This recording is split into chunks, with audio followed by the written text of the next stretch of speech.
My ex cheated. So I crashed his Valentine's proposal with the truth. I never expected to be standing in the middle of an upscale restaurant, dressed in a stunning red gown, holding a glass of champagne that wasn't even mine, watching the man who broke my heart get down on one knee for someone else. But life had a way of throwing surprises. And this was my moment. Let's rewind. 3 months ago, I was in love. Or at least I thought I was. Jake and I had been together for 2 years, and I had imagined us growing old together, sharing lazy Sundays and inside jokes, maybe even adopting a dog. He made me feel safe, special, until the day I found out I wasn't the only one he was making feel that way. It started with a misplaced phone. His, sitting on my coffee table, buzzing nonstop. I wasn't the type to snoop, but something in my gut told me to look. And there it was. Message after message from a woman named Claire. My heart pounded as I scrolled. I can't wait to see you tonight. Love you. Last night was amazing. Hope she didn't suspect anything. My stomach dropped. My vision blurred. My hands shook. I wanted to believe there was an explanation. But deep down, I knew the truth. Jake had been cheating. For months. When I confronted him, he didn't even deny it. Just sighed, rubbed his temples, and gave me a tired look like I was an inconvenience. Look, things just happened, he said, as if cheating was something that just accidentally occurred. Like spilling coffee. Like tripping over a curb. I threw him out, changed the locks, blocked his number, and I swore I was done with him. Until now. Because here he was, kneeling in front of Claire, holding out a diamond ring, while the restaurant staff clapped and guests whispered excitedly. And I was about to turn this Valentine's Day into a night neither of them would forget. The restaurant buzzed with excitement. Claire gasped, her hands covering her mouth in shock as Jake held up the glittering diamond ring.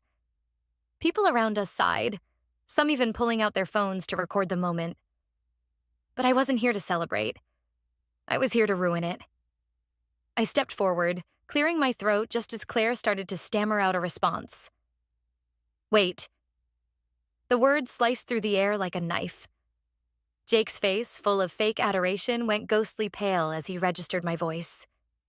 His eyes darted to me, widening in horror.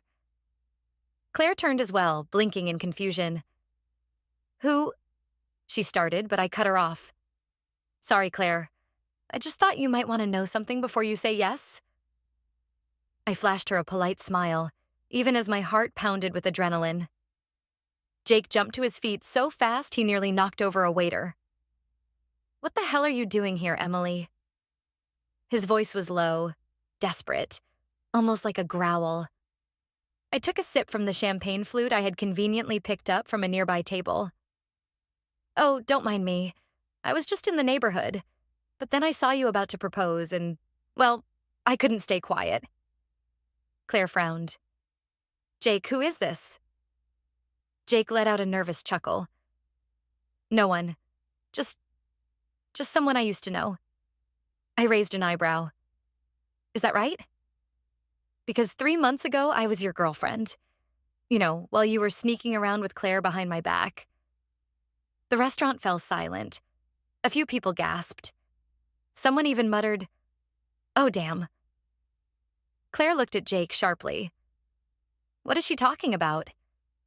She's lying, Jake snapped, but his voice cracked just enough to betray him. I pulled out my phone, scrolling through the saved screenshots, and held it up for Claire to see. Lying? You mean like these texts? The ones you sent me after we broke up? Here's my favorite. I miss you. I made a mistake. Claire doesn't have to know. Claire's face twisted with disgust. Oh my God. Jake lunged toward me, trying to grab the phone, but I was faster. Careful, I taunted. Wouldn't want to make a scene in front of all these people. The restaurant broke into murmurs as Claire ripped the ring from Jake's fingers and slammed it onto the table. You are pathetic. Enjoy being alone, Jake. And with that, she spun on her heels and stormed out. I gave Jake a sweet smile. Well, That went well, don't you think? He just stood there, fists clenched, jaw tight, completely humiliated.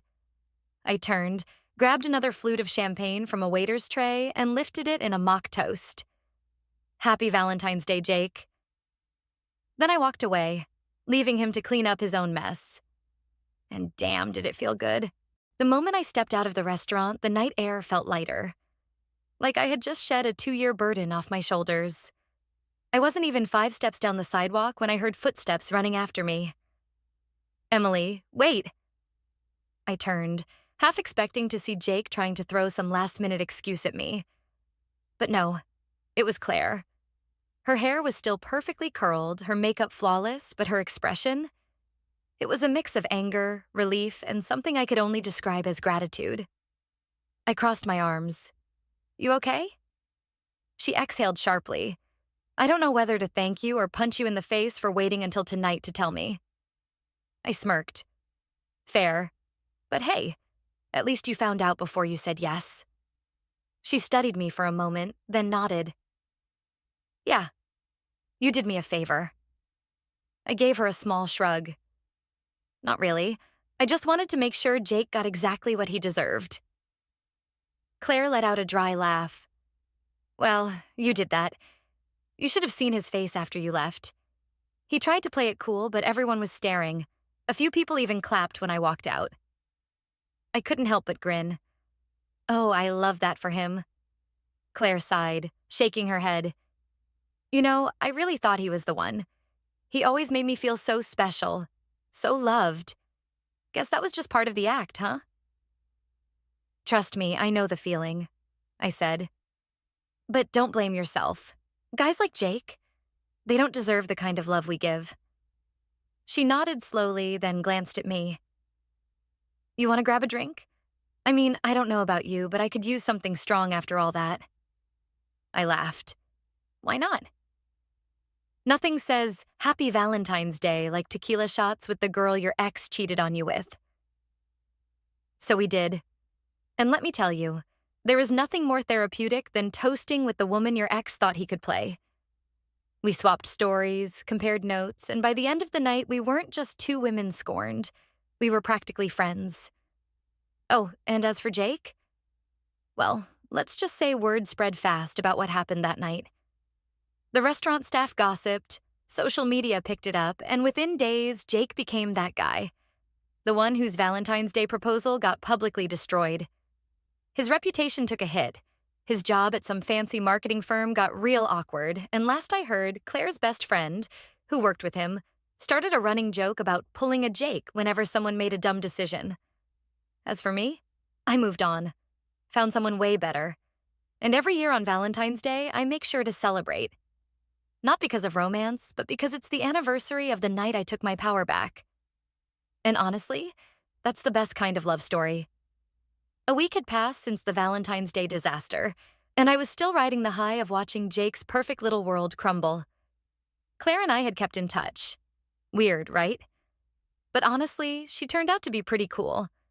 We bonded over our mutual hatred of Jake, and nothing brings 2 women together like realizing they dodged the same bullet. But the best part? Jake wasn't done paying for his sins. See, after Claire and I got drinks that night, she had gone off on social media. Subtly, of course. No names, no messy drama. Just one cryptic tweet. Imagine getting proposed to by a guy who was still texting his ex. Couldn't be me. Oh, but people knew. Her friends, her coworkers, mutuals we hadn't even realized we shared. The post took off, and before we knew it, the gossip had spread like wildfire. I wasn't gonna lie. I enjoyed watching it unfold, especially when I got a text from an unexpected number. Jake, are you happy now? I actually laughed. Me, ecstatic.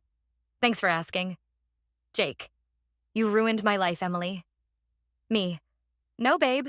You did that all by yourself. He didn't reply after that. Not that I cared. But then, a few days later, Claire called me, practically breathless from laughing.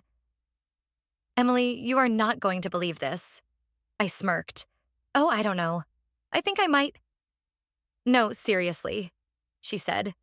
Jake's boss, saw everything.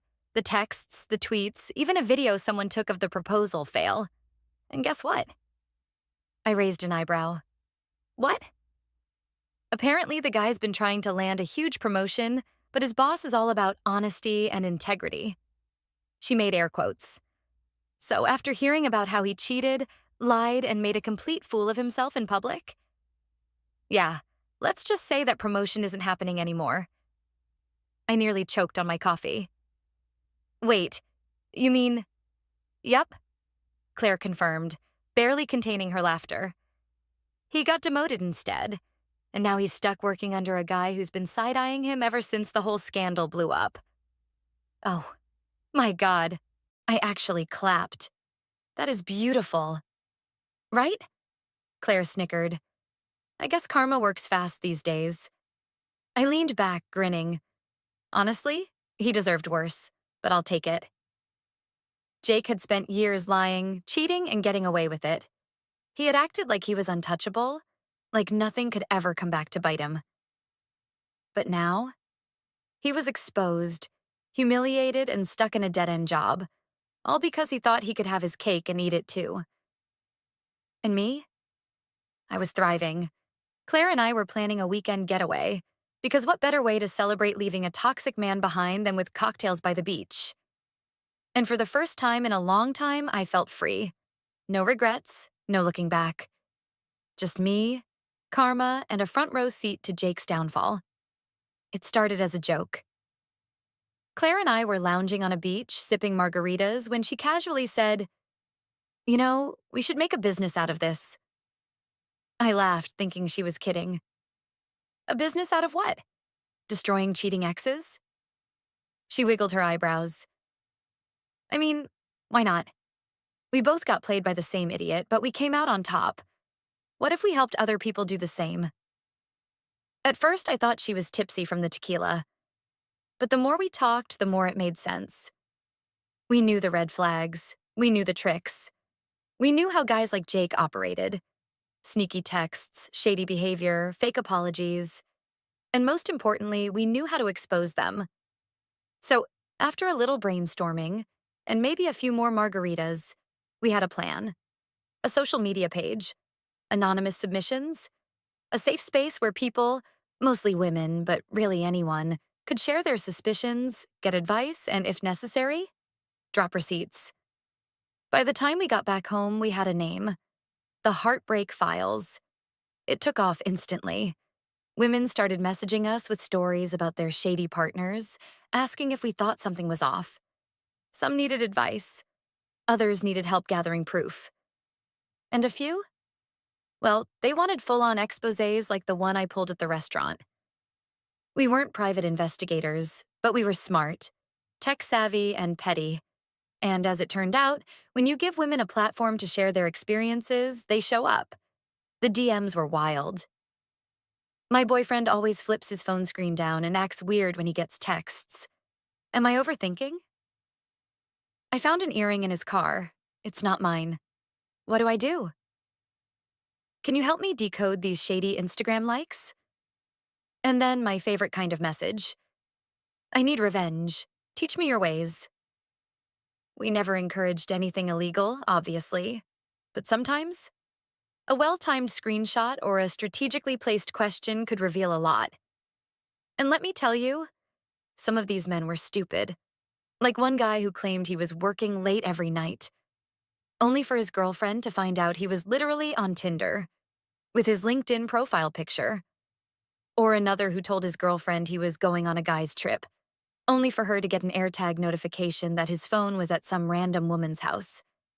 We exposed so many cheaters that within a month, the Heartbreak Files went viral. Jake?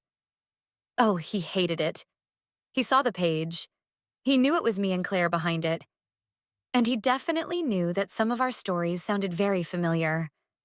One night, I got another text from him. Jake, you're actually insane. This has to stop. I grinned and typed back. Me. Oh, Jakey. Afraid someone's gonna send in a story about you? He left me on red, probably because he knew it was only a matter of time. And he was right. Because a week later, we got a submission from a girl claiming she had been seeing Jake while he was still with Claire. Oh, hell. Yes. The message came in late at night. A DM from an anonymous account. Hey, I don't know if this is where I send this, but I think my boyfriend is cheating. His name is Jake. He told me he was single, but something feels off. Can you help me? I swear, I nearly spit out my wine. Jake? Again? This man hadn't learned a single thing. Claire and I immediately called each other, both screaming into the phone at the same time. This cannot be real, she said, breathless from laughter. Please tell me you're messing with me. Oh, I wish, I said, staring at the screen in disbelief. But no, it's real. Our Jake, back on his bullshit. The sheer audacity of this man. So, naturally, we did what we did best. We investigated. We messaged the girl back, kept things chill, casual, asked a few questions, and within minutes, we had all the proof we needed. They had been dating for 2 months. He told her he had been single for a year. He claimed he had never been engaged. And this is where I lost it. He still used the same dumb excuses for disappearing for hours at a time. Work is crazy right now. I fell asleep. My phone died. Claire and I exchanged a look over FaceTime. You thinking what I'm thinking? She asked. Oh, absolutely. It was time for another expose. We told the girl, let's call her Lily, everything. The cheating, the proposal, the Valentine's Day disaster. Her reaction? Pure rage. She was all in. So we came up with a plan. Jake had a habit of taking his new girlfriends to the same trendy cocktail bar downtown, probably because he thought the moody lighting and overpriced drinks made him look sophisticated. So Lily suggested they go there for date night. What Jake didn't know was that Claire and I would be there too. Watching, waiting, ready. We arrived first, slipping into a booth near the bar where we had the perfect view of their table.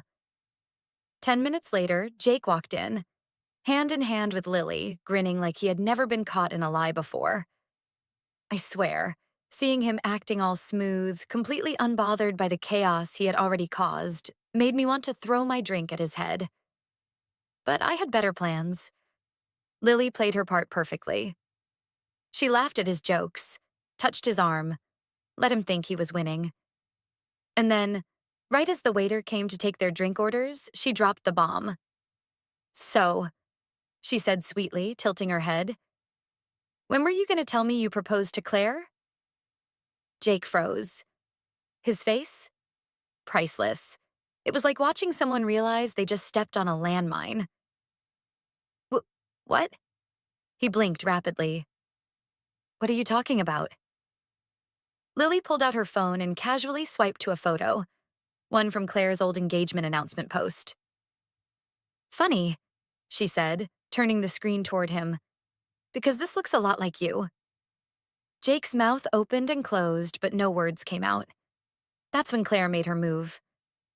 She stood up from our booth, sauntered over, and leaned on the table like she was so happy to see him. Oh, Jake, she cooed. You really should have told her about that night. What a shame. Jake looked like he was about to pass out. But before he could recover, I made my entrance. Sliding into the seat across from him, I rested my chin on my hands and grinned. You know, I mused, you might be the first person in history to get publicly exposed twice in less than 2 months. Lily turned to Jake, crossing her arms. You told me you weren't seeing anyone. Jake was sweating. Lily, I can explain. Yeah, she interrupted, standing up. Save it for someone stupid enough to believe you. Oh, wait. You've run out of those, huh? And then, in the most iconic move of the night, she picked up her drink and dumped it straight in his lap. Jake yelped, jumping to his feet as the entire bar erupted into laughter and gasps. And me? I sat back, enjoying every second. Have a great night, Jake, Claire said sweetly. Oh, and maybe next time, just try being a decent human being. Then the three of us strutted out of that bar like a goddamn girl gang. The aftermath was glorious. People at the bar definitely posted about it online. A few even recognized Jake from the Heartbreak files and connected the dots. By the next day, he had become a full-on meme. Some men fear death. Others fear being exposed like Jake. The only thing faster than light is Jake getting caught cheating. Even his coworkers saw it. Word got back to his boss. And from what I heard, he was this close to getting fired for bringing negative attention to the company. As for Lily, she joined the Heartbreak files as our newest co-admin, because at this point, we were unstoppable. And Jake? Well, I'm sure he'll think twice before lying to another woman. But if he doesn't, we'll be watching. After the legendary drink dumping incident, Claire, Lily, and I knew we had something big on our hands. The Heartbreak Files wasn't just a petty little project anymore. It was a full-blown movement. Our follower count skyrocketed overnight. People weren't just submitting cheating stories. They were begging us to expand. You need to start a podcast. What about a website where people can post red flags? Can you please investigate my shady ex? At first, we laughed it off, but then Claire got serious. You know, she said, scrolling through our inbox, this could actually be a business. I raised an eyebrow. A business? Think about it, she said, eyes lighting up. There are so many women, hell, even men who have no clue when they're being lied to. We could help people, spot the red flags, catch cheaters before they waste years of someone's life. Lily grinned. Basically, we become the FBI for boys? Eh? Oh my God, I gasped. I love that. And just like that, the Heartbreak Files 2.0 was born. Jake tries and fails to stop us. But guess who hated every second of our success? Jake. His reputation had gone from successful businessman to that dude who got exposed at a bar. And apparently the embarrassment was getting to him. One night, as Claire and I were brainstorming ideas for our new website, my phone lit up with an all-caps message from an unknown number. Unknown. Take down the Heartbreak Files or you'll regret it. I snorted. Oh wow, so scary. Who could this possibly be? Claire peered over. Gee, what a mystery. I smirked and replied. Me. Aw, Jake, you miss me? You could have just said so. Blocked. But the next day, we got an email. From a lawyer. Well, kind of. The email claimed that the Heartbreak Files was damaging to individuals' reputations, and that if we didn't shut it down, we could face legal consequences. But here's the thing. The lawyer wasn't from an actual firm. It was literally just Jake's friend from college who had gone to one semester of law school before dropping out. We died laughing. Lily even posted a TikTok about it, calling out men who play legal expert only when their dirty laundry gets aired. The video got over 2 million views in 24 hours. And Jake? He disappeared from social media entirely. We level up with Jake permanently out of the picture. We fully launched our website. A database of common cheating tactics, with real-life examples. A check the red flags quiz that helped people spot warning signs in their relationships. And our most popular feature? Anonymous receipts. A place where people could submit proof of cheating, without names, so others could learn from it. We even started hosting live Q&A sessions, where people could ask for advice and share their own stories. Within 3 months, we had 100,000 plus followers, multiple viral posts, and get this, an offer from a media company that wanted to turn our story into a TV show. Yes, seriously. Final update on Jake, because you know you want it. You're probably wondering, what happened to Jake after all this?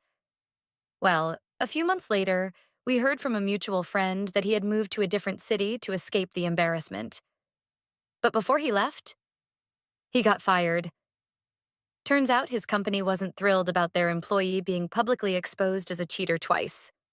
And his boss? Well, someone anonymously forwarded them some of Jake's old texts. where he bragged about cheating and lied about taking sick days to hook up with other women. Oops. Last we heard, he was working a job way below his old pay grade, trying to keep a low profile.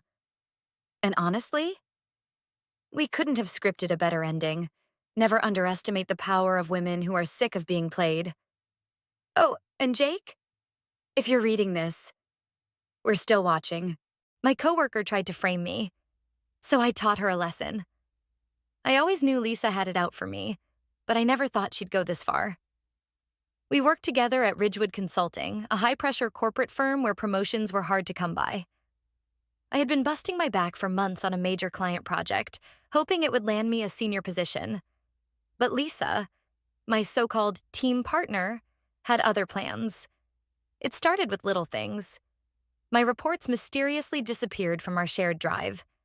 My emails to the client went unread because, as I later found out, Lisa had been sending corrections from her own email, making it look like I was making mistakes. At first, I chalked it up to tech issues or miscommunication. But then, my manager, Mr. Calloway, called me into his office. "I'm very concerned, Sarah," he said, frowning as he flipped through a folder. "The client reached out, confused about inconsistent data in the latest reports. They claim you provided incorrect projections." My stomach dropped. "That's impossible. I double-checked all my numbers." He slid the papers toward me. Sure enough, they were my reports, but the numbers had been altered. I recognized the formatting. The edits were subtle, but I knew they weren't mine. "I didn't change these," I said firmly. Calloway sighed. "Lisa forwarded them to the client after reviewing your work. Are you saying she tampered with the numbers?" I swallowed hard. I couldn't accuse Lisa without proof, but deep down, I knew. That night, I stayed late, combing through our shared work files. And that's when I found it. A folder marked drafts in Lisa's personal drive. Inside were multiple versions of my reports, some with the correct numbers and some with the altered ones. She had been planting evidence against me. If Lisa wanted to play dirty, I was about to teach her a lesson she wouldn't forget. I stared at the screen, my heart pounding. Lisa had been sabotaging me, deliberately. But now that I had proof, I wasn't going to let her get away with it. Instead of confronting her immediately, I decided to be smart about it. I copied the folder onto a flash drive and emailed a copy to myself, just in case. Then I set my plan into motion. The next morning, I acted normal, smiling at Lisa like nothing had happened. "Hey, Lisa, late night yesterday?" I asked casually. She smirked. "Yeah, you know how it is. Cleaning up mistakes."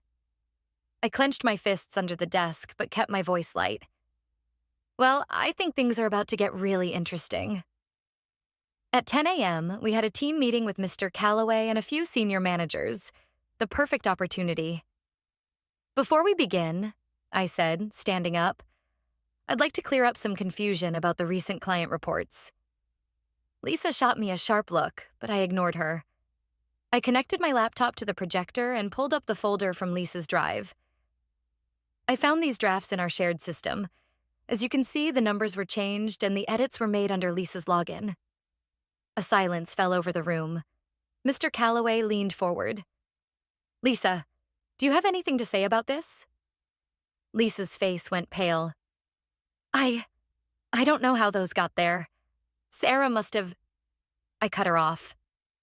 "I also have timestamps showing when the changes were made, and conveniently they line up with the times you were logged in." One of the senior managers, Ms. Green, folded her arms. "Lisa, this is serious. You were trying to frame Sarah?" Lisa stammered, but her voice was weak. "I was just fixing her mistakes." Mr. Calloway's expression hardened. "We'll be having a private discussion about this." Lisa was escorted out of the meeting. By the end of the day, HR confirmed she was suspended pending an investigation. As I packed up my things, I felt Lisa's glare from across the office. She might have tried to ruin me, but I had played smarter. And she had learned the hard way. Never mess with me. Lisa was out. But something didn't sit right with me. I had expected her to be furious, to lash out, maybe even try to plead her case. but she had left the office too quietly. No yelling, no last-minute excuses, just a glare and a stiff exit. It felt off. The next morning, I walked into the office to find my coworkers whispering. People threw me quick glances before looking away. My stomach twisted when I reached my desk. There was an envelope on my keyboard. No name, no return address. Inside was a single printed email. To whom it may concern, I wanted to bring to your attention that Sarah has been engaging in unethical behavior, including falsifying reports and blaming colleagues for her errors. Attached are documents proving she has altered files to frame me. Sincerely, Lisa. My hands clenched the paper. Attached documents?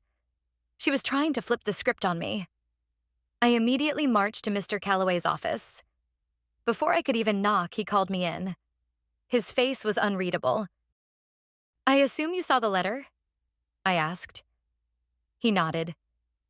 I did, and I also checked the so-called evidence Lisa sent. He leaned back in his chair. "It's sloppy. The metadata on her files shows she modified them yesterday after our meeting. She clearly doctored them to make it look like you were behind everything." I exhaled in relief. "So you know she's lying?" "Oh, absolutely." He sighed. "But she didn't send this to just me. She emailed it to senior management and HR too. Now they want a full internal audit." A chill ran down my spine. Lisa was going down, but she was determined to take me with her. "I won't let her get away with this," I said, my voice firm. Calloway nodded. "Then I suggest you prepare, because this isn't over yet." Lisa wanted war? Fine. She had no idea who she was messing with. Lisa had made her move, but she'd underestimated me. If she wanted a war, she was going to lose. After leaving Mr. Calloway's office, I sat at my desk, deep in thought. An internal audit meant I had to prove my innocence beyond any doubt. And knowing Lisa, she'd already twisted the narrative to paint herself as the victim. That's when it hit me. Lisa was predictable. She was sloppy, and more importantly, she was desperate. I pulled out my flash drive with the original evidence of her tampering and started digging deeper. I knew she had been working remotely for a few days before this whole thing blew up. If she had accessed company files from home, there would be a digital footprint. I reached out to my friend Jake in IT. "Hypothetically," I said, leaning against his desk, "if someone were falsifying documents from a personal device, would there be a way to prove it?" Jake smirked. "Hypothetically? Yeah. If they logged in remotely, their IP address would be recorded. Also, if they modified timestamps, we could compare the server logs to actual system activity. But you'd need approval to access that level of data." I grinned. "What if I told you HR is already investigating this person?" Jake raised an eyebrow, then chuckled. "Well, in that case, give me an hour." While I waited, I prepared my case. I printed every email Lisa had sent the client without my knowledge, highlighted the changes she made to my reports, and compiled screenshots of the draft folder I had discovered. An hour later, Jake messaged me. "Got something. Lisa logged into the system from home and made changes on her personal laptop 2 hours after she was suspended. And get this, she tried using a VPN, but it glitched, so her actual IP is still in the logs." I couldn't help but smile. She had basically handed me the final nail for her coffin.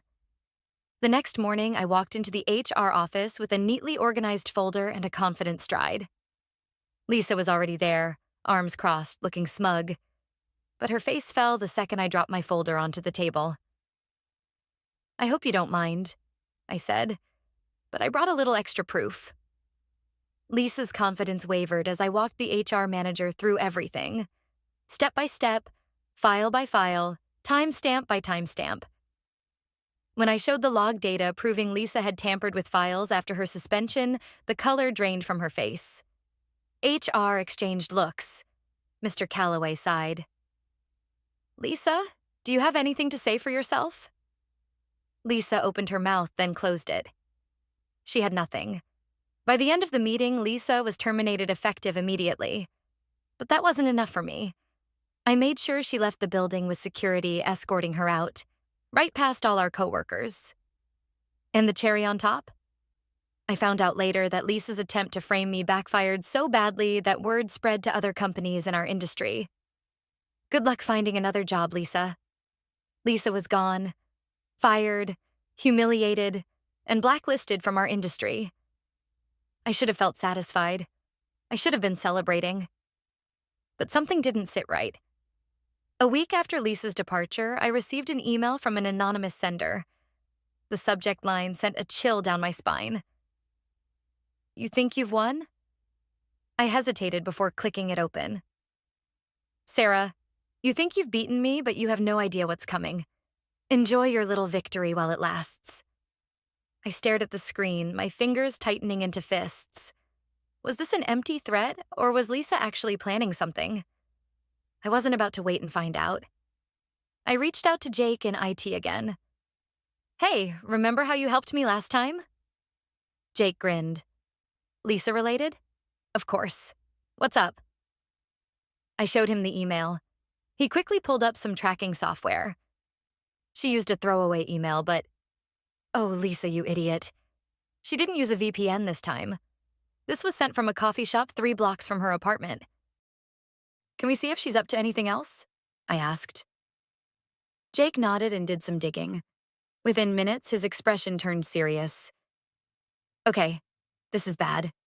She's been trying to get in touch with our biggest client, the one you worked on before all this went down. And she's been feeding them lies about you." My blood ran cold. Lisa was trying to sabotage my career even after getting fired. I immediately scheduled a meeting with Mr. Calloway. I showed him Lisa's email and the evidence Jake found. He rubbed his temples. "Unbelievable. I'll get legal involved. This is crossing into serious territory now."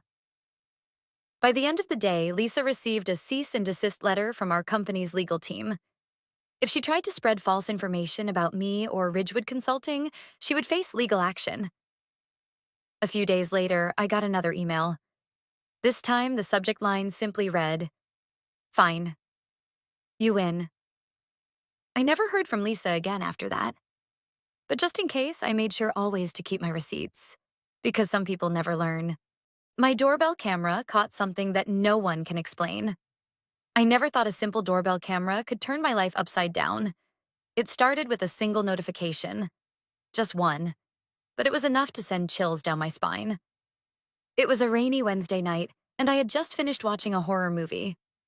The irony, right? I was settling into bed when my phone buzzed with an alert from my doorbell camera. "Motion detected at your front door." I frowned. Who the hell would be outside in this storm? Opening the app, I expected to see a raccoon or a stray cat, maybe even some prankster kid. But what I saw was impossible. There was a person standing at my front door. But something was wrong. Their face was blurred. Not like bad resolution, but deliberately blurred, like someone had smeared Vaseline over reality itself. The figure stood completely still, facing the camera. No movement, no shifting, just staring. Then, after a few seconds, the video glitched. Static crackled. And when the image returned, the figure was gone. I jumped out of bed and rushed to the window, peeking through the blinds. Nothing. The porch was empty. No footprints in the rain-soaked ground. No sign that anyone had ever been there. I replayed the footage at least a dozen times, trying to make sense of it. But every time, the figure appeared, blurred and unmoving, before the screen distorted and they vanished. Maybe it was just a glitch. Maybe my camera was malfunctioning. That's what I told myself. But then, another alert. "Motion detected at your front door." This time, my hands were shaking as I clicked the notification. The screen loaded. The figure was back. But this time, it was closer. And this time, it knocked. The knock was soft. Too soft for someone standing that close to the camera. But I heard it, clear as day, despite the storm outside. I swallowed hard, my thumb hovering over the app's microphone button. I could speak through the doorbell camera if I wanted to. But what the hell would I say? The figure stood there, still blurred, still impossibly still. Then, another knock. Louder, more insistent. I took a deep breath and tapped the microphone. My voice came out shaky. "Who's there?" For a moment, silence. The rain drummed against the pavement. The wind howled through the trees.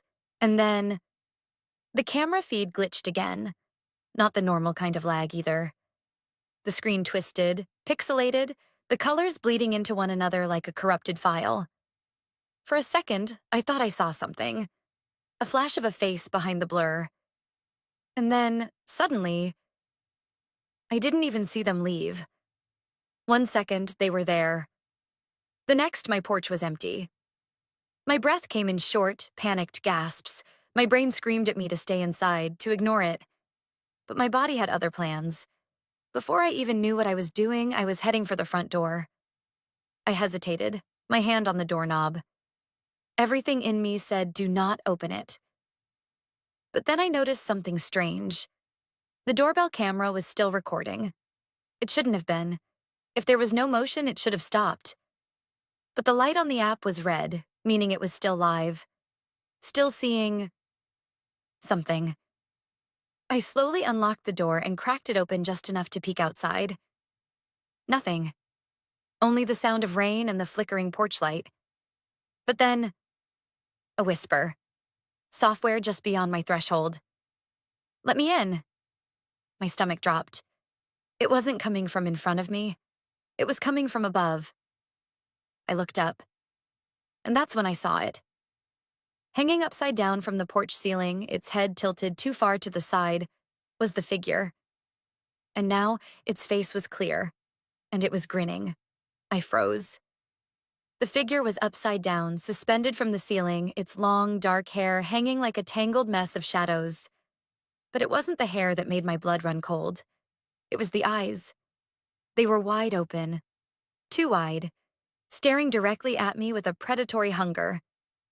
The face that had once been blurred was now unnervingly clear, the grin stretching impossibly wide, showing far too many teeth. I couldn't look away. In that moment, I felt as if the world had tilted on its axis, and the rules of reality no longer applied. The figure's head didn't move, but its eyes tracked me. Slowly, deliberately. As if it knew exactly what I was thinking, what I was feeling. It whispered again. Only this time, I heard it clearer. "Let me in." The word sent a rush of terror through me. I wanted to scream, but my throat was locked in place. My heart pounded in my chest, and every instinct screamed at me to slam the door and call the police. But my hand wouldn't move. It felt as though I were caught in some invisible web. The figure's grin, it grew. I stepped back, stumbling away from the door. My foot caught on the rug, but I didn't care. The only thing that mattered was getting away. But as I moved, the figure began to shift. Slowly, unnaturally slow, its limbs elongated, stretching down towards the ground in ways that shouldn't have been possible. The air around it seemed to distort as it moved, like it was bending the very fabric of reality. And then, it dropped. It didn't land. It just floated. I gasped, stumbling back towards the hallway, my mind racing. I grabbed my phone. The camera feed on the doorbell app was still live, showing the porch, the distorted figure floating toward my front door like it was being pulled by invisible strings. I had to act. I tapped frantically on the app. I was going to call 911. But just as I was about to hit the number, a new notification flashed on my screen. Motion detected inside your home. My stomach turned. I had a second camera inside aimed at the hallway. I quickly swiped to the live feed. And there it was. The figure. Inside. It was standing at the end of the hallway, staring at the camera. Its face was clear now, its grin still stretched wide, its eyes unblinking. But this time, it wasn't outside. It was in my house. A cold, creeping feeling washed over me. It hadn't just been on the porch. It had been there the whole time. Before I could process what I was seeing, the figure moved. It didn't walk. It slithered. The motion was so unnatural, so wrong. Its limbs twisted in directions that defied human anatomy. I couldn't look away. And then it stopped, right in front of the camera, and in a voice that sent an electric shock through my body, it whispered, clear as day, "I'm already inside. I'm already inside." The words echoed in my ears, and for a second, everything went silent. The air seemed to freeze, thick with something I couldn't quite place. Fear? Maybe. A suffocating, palpable weight pressing down on my chest. The figure didn't move. It just stood there, inches away from the camera. Its grin stretched impossibly wide, its teeth sharp and jagged, like they were designed to tear through bone. My heart thudded in my throat. I couldn't breathe. I couldn't even think. It was like I was trapped in a waking nightmare. Forcing myself to break the silence, I reached for my phone with trembling hands. I didn't know what to do, but I had to do something. I dialed 911, praying that whoever answered would take me seriously. My fingers shook, but I managed to hit the call button. The phone rang and I heard it connect. A voice on the other end. 911, what's your emergency? I barely registered the words. My voice was strangled, barely above a whisper. Please, you have to help me. Something is in my house. The operator's voice was calm, too calm. Stay on the line. Can you confirm your address? I tried to speak, but my words caught in my throat. I kept staring at the screen. The figure on the live feed was still there. And then, just as I was about to tell the operator my address, the figure moved. It wasn't standing anymore. It was crawling, sliding along the floor, its limbs twisting and contorting, dragging itself toward the camera with horrifying speed.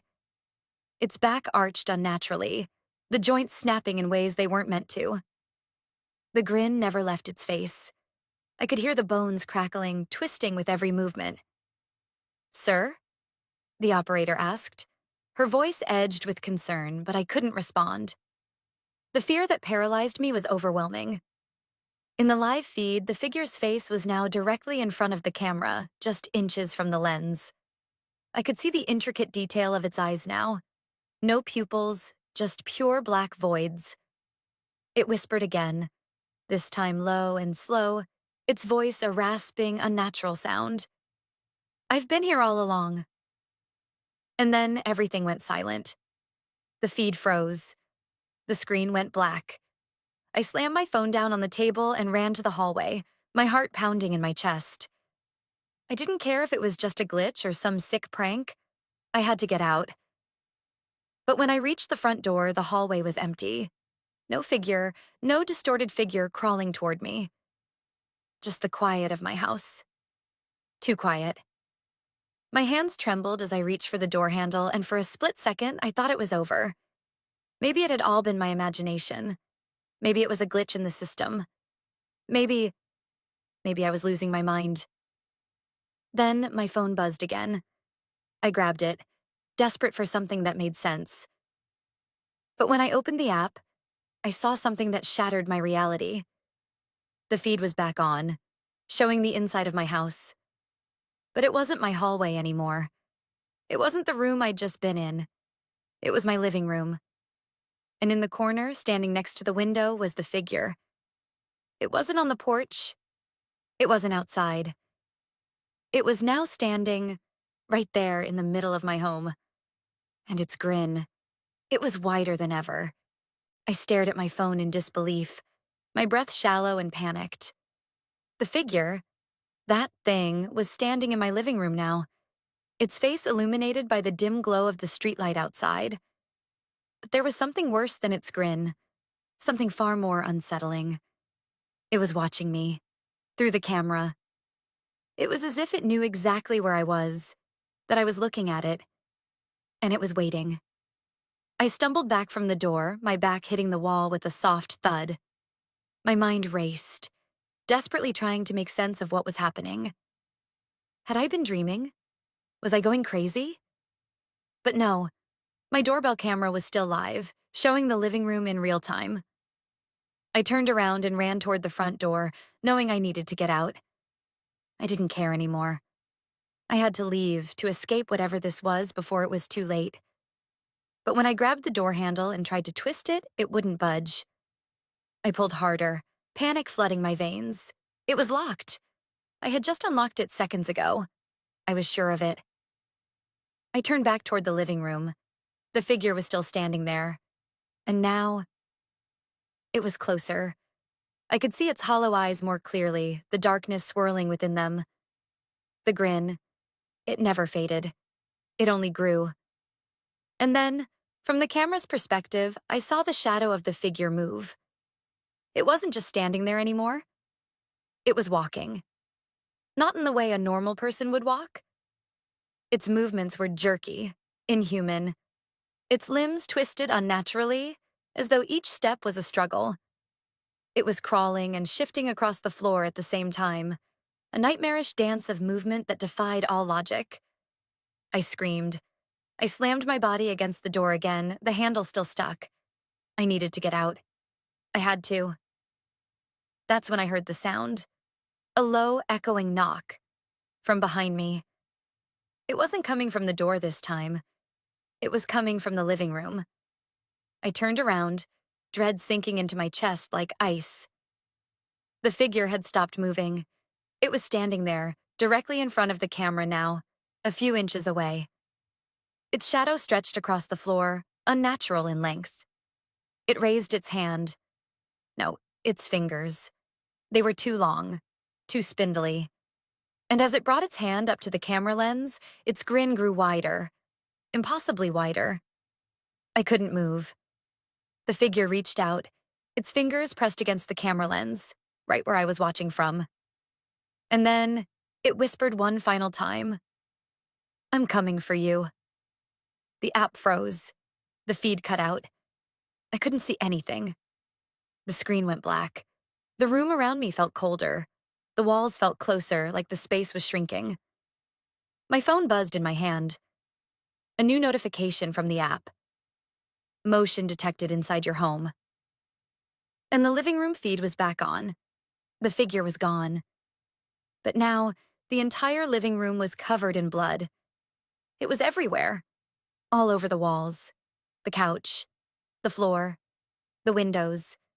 And in the middle of it, on the couch, was a body. My body. I couldn't breathe. The blood rushed in my ears, pounding against my skull like a drumbeat. My phone was still in my hand, the screen frozen on that nightmarish scene. My body, my dead body, was lying in the middle of the living room, covered in blood, unmoving. But the worst part? The worst part was the way it was staring. Its eyes were wide open, unblinking, locked onto the camera with the same unnatural intensity that the figure had before. I could feel its gaze, cold and empty, crawling over me. I was paralyzed. My whole body felt like lead. My mind was racing, trying to process the impossible, the unexplainable. Was I dreaming? Was I trapped in some kind of twisted simulation? Or had the figure done this to me? The app buzzed again. A new notification. Motion detected inside your home. But my body, it was already dead. I dropped the phone in a daze, my hands trembling as I backed away from the door. I knew deep down that I was already too late. Whatever was happening, it had already taken me. Then the phone buzzed once more. This time, the app flashed an alarming red message. Live feed interrupted. I spun around, expecting to see the figure again. But it wasn't there. I was alone in the house. At least, I thought I was. I heard a soft noise behind me. A scraping sound. Slowly, I turned my head, dread creeping up my spine. The living room door was now ajar. I hadn't opened it. I knew I hadn't. The door creaked as it slowly pushed open by itself, revealing the darkness within. The hallway light flickered once, casting shadows across the walls. Someone was in there. I could feel it, the weight of its presence pressing on my chest. The hairs on my neck stood on end as I took a hesitant step forward. Suddenly, the lights in the living room went out. The only thing I could see was the faint glow of the streetlights coming through the windows. But then, from the corner of my eye, I saw it. The figure. It was standing in the doorway. It was back. But now it was different. Its body was disjointed, twisted at odd angles, and its face was completely inhuman. No longer a grin, but something far more monstrous, with too many eyes, too many teeth. Its skin pulled tight across its skull like it was barely holding itself together. It stared at me, its mouth opening wider and wider, as though it was about to swallow me whole. I stumbled backward, heart racing, my pulse pounding in my throat. And then, I heard it. The whisper. "I'm not here to take you. Yet." The figure moved closer, and with every step it seemed to stretch, distort, as if time itself was warping around it. I couldn't move, couldn't think. Before I knew what was happening, the door slammed shut behind me. I turned to find myself standing in front of the darkened mirror in my hallway. I blinked. And I saw it. My reflection. But it wasn't me. It was the figure. And it was smiling. I froze in front of the mirror, my heart racing so fast I could feel it in my throat. The reflection was distorted, twisted. It wasn't me. I wanted to scream, but my voice wouldn't come. The figure in the mirror, the thing that had once been me, was smiling, grinning. Its eyes were completely black, no whites, no pupils. Just an endless swirling void of darkness. And its mouth. It stretched wide, unnaturally wide, until it seemed like it would swallow the entire room. I backed away, stumbling, but the figure in the mirror didn't move. It remained locked in place, its grin growing larger and larger. That's when I felt it. A cold, creeping sensation crawling up my spine. It was behind me. I spun around in a panic, but there was nothing. Just the dim hallway stretching into darkness. I was alone. But I wasn't. I turned back to the mirror. The figure in the reflection was still there, smiling at me, its eyes following me like they were alive. "You're not real," I whispered, trying to convince myself. "You're not real." But the figure's grin widened. It knew. Before I could react, the mirror began to vibrate. The glass started to ripple, like water disturbed by a stone, distorting the figure's image. It reached its hand forward. No, its clawed fingers, and pressed against the glass. I recoiled, but my hand, as if it had a mind of its own, moved closer to the mirror. And then, snap. The figure's fingers broke through the surface. The glass cracked in all directions, as though the thing on the other side was trying to claw its way through. I gasped and stepped back, my hands covering my mouth in shock, my body trembling. The crack expanded, more fractures appearing on the glass like a spiderweb of breaking reality. The figure's hand pushed through further, its fingers dragging across the cracked surface, leaving trails of darkness in their wake. The smile. It never stopped. It grew. Suddenly, the reflection stopped moving.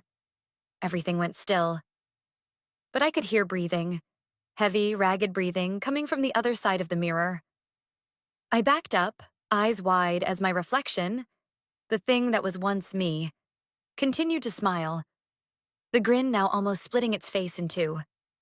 And then, through the crack, I saw it. A face. Not just the reflection anymore. No, something was staring back at me through the mirror's fractured glass.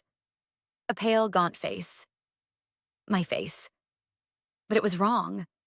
The skin was drawn tight against the bones, the eyes bulging, the mouth twisted into an expression of horror. It was as if the reflection had become trapped, stuck in an endless scream, silently begging for help that would never come. But the worst part? The worst part was that it looked alive. I staggered back, my breath ragged, but my reflection didn't move. It just stared. Silent. Watching. And then, without warning, the reflection's hand came through the mirror. I screamed, truly screamed, when I saw its fingers stretch through the crack and wrap around my wrist. It was pulling me in. I tried to jerk away, but the grip tightened and I felt myself being dragged toward the mirror. The world around me began to twist, the hallway distorting, the edges of reality warping. The face behind the glass twisted in that horrific grin. "You've always been mine," it whispered, its voice a low, garbled hiss. I gasped for air, but it felt like the mirror was pulling everything from me. My breath, my body, my soul. And just as I thought I was going to be pulled completely into the reflection, the phone buzzed again. The notification blazed on the screen. "Motion detected outside your home." The sudden sound, the reality-shattering buzz of the notification, snapped me back to reality. I looked down at my phone, almost in a trance, and through blurred eyes, I saw the feed from my doorbell camera. And standing there, at the edge of the porch, was the figure. The real figure. The one I had seen before. And it was staring at me. But this time, its eyes weren't empty voids. They were my eyes. The moment I saw my eyes in the figure on the porch, the ground beneath me felt like it was slipping away. I could hear the pounding of my heart and the faint hum of the phone in my hand as I stood there, frozen, staring at the screen. It was me. The figure outside was a perfect reflection of me, but twisted, wrong. Its posture was stiff, unnaturally straight, and the expression on its face was the same one I saw when I looked in the mirror, grinning, hollow-eyed, wide. I couldn't tear my eyes away from the screen. It felt like I was in some kind of sick loop, trapped between the reflection that was pulling me into the mirror and this new, distorted version of myself standing just outside the door. Was it real? I didn't know how to process what I was seeing. A voice inside me screamed to run, to get away from everything, but my body wouldn't move. I felt paralyzed, like the air itself was thickening, turning into something suffocating. The figure on the porch took a slow step forward, its movements jerky, and I saw it again. The grin. That terrible, impossible grin that stretched far too wide. It whispered, though I was sure I was hearing it inside my head, in my bones, in my very soul. "You're not real. You never were." I shook my head, trying to shake off the words, trying to convince myself it wasn't happening. It was just a glitch, just a nightmare, just a twisted reflection. But the figure moved closer. I stumbled backward, my heart pounding like a drum in my chest. I reached for the door handle, trying desperately to escape. But as my hand touched it, I realized something. I couldn't feel it. There was no metal, no warmth beneath my fingers. It was all wrong. I looked up again, and the figure was standing directly on the other side of the glass, its hand pressed flat against the door. Its fingers, longer and more twisted than mine, slowly reached out for the handle. Then, something shifted in the air. A deep hum, a strange, buzzing sound that vibrated through the walls. The door started to rattle. And in that moment, the figure grinned even wider. The darkness around it deepened, shadows stretching, growing longer. It was growing, expanding, becoming more than just a figure on the porch. It felt as though the thing outside was reaching inside, like it was infecting everything. My phone buzzed again, startling me. A new notification. I grabbed it, almost too afraid to look, but I had to. I had to know. The camera feed was live, still showing the figure outside. But now there were two of them. One was still standing at the door, its grin impossibly wide, but the other, the second figure, was moving inside the house. The door behind me slowly creaked open. The second figure had already crossed the threshold. I couldn't see it, but I knew it was there. I could feel the weight of it like a shadow crawling along my skin. The air was thick, suffocating, and I turned slowly, terrified of what I might see. And there it was. The figure stood at the end of the hallway, its head tilted slightly to the side, its eyes now black holes that stared straight into me. It whispered again, this time a breathy, eerie sound. "There's no escaping. I tried to scream, but the sound never left my throat. My body felt heavy, as if the room itself was closing in on me, the walls pressing in, the lights flickering as though they were on the verge of going out entirely. The figure outside stepped forward, its hand reaching for the door. The phone buzzed one final time, and I saw the notification. Live feed interrupted. The screen went blank. The figure in the hallway was closer now. I could feel it breathing, could feel the chill of its presence in the air. The door behind me was slowly creaking shut. I turned toward it, knowing there was no way out, no escape from whatever this was. And that's when I saw it. The reflection in the mirror. It was me. Or rather, it was my reflection, but it wasn't me anymore. It had taken me. The reflection was alive. It was standing where I had been, grinning in that wide, twisted way, the same black eyes staring back at me. And behind it, in the deep shadow of the hallway, I could see something else. More figures, dozens of them, all of them staring at me with the same grin. I was surrounded, trapped between the world I knew and the world where the figures lived. I was beginning to understand. They were me, and now I had become them. I stood frozen in place, my breath shallow, unable to tear my eyes away from the twisted reflection that now grinned at me from the mirror. It was me, but it wasn't. The face staring back at me was deformed, a hideous caricature of my own. The black eyes, the endless grin. It was as if my own face had become the thing I had been running from all along. But that wasn't the worst part. The worst part was what was behind it. The growing mass of figures in the hallway, standing like silent, malevolent shadows, staring at me with that same horrific smile. There were dozens of them, all versions of me, all smiling. I couldn't breathe. I couldn't think. The weight of the moment was too much to bear, like my reality was unraveling, piece by piece. One by one, the figures began to move toward me. The one in the mirror. It reached out. Its fingers, long and inhuman, pressed against the glass, like it was trying to pull itself through. I could feel the coldness radiating from it. A deep, unnatural chill. The reflection of myself in the mirror wasn't just trapped anymore. It was alive. And then, something horrible happened. The reflection stepped out of the mirror. It emerged in a sickening wave of distorted motion, the glass rippling like water.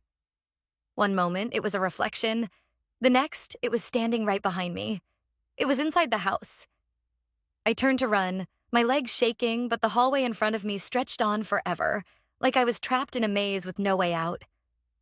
The lights flickered, casting strange, jarring shadows that danced across the walls, making everything seem wrong, twisted. I could hear the footsteps behind me. The figure was following me. Each footstep echoed louder, the sound growing heavier with each passing second.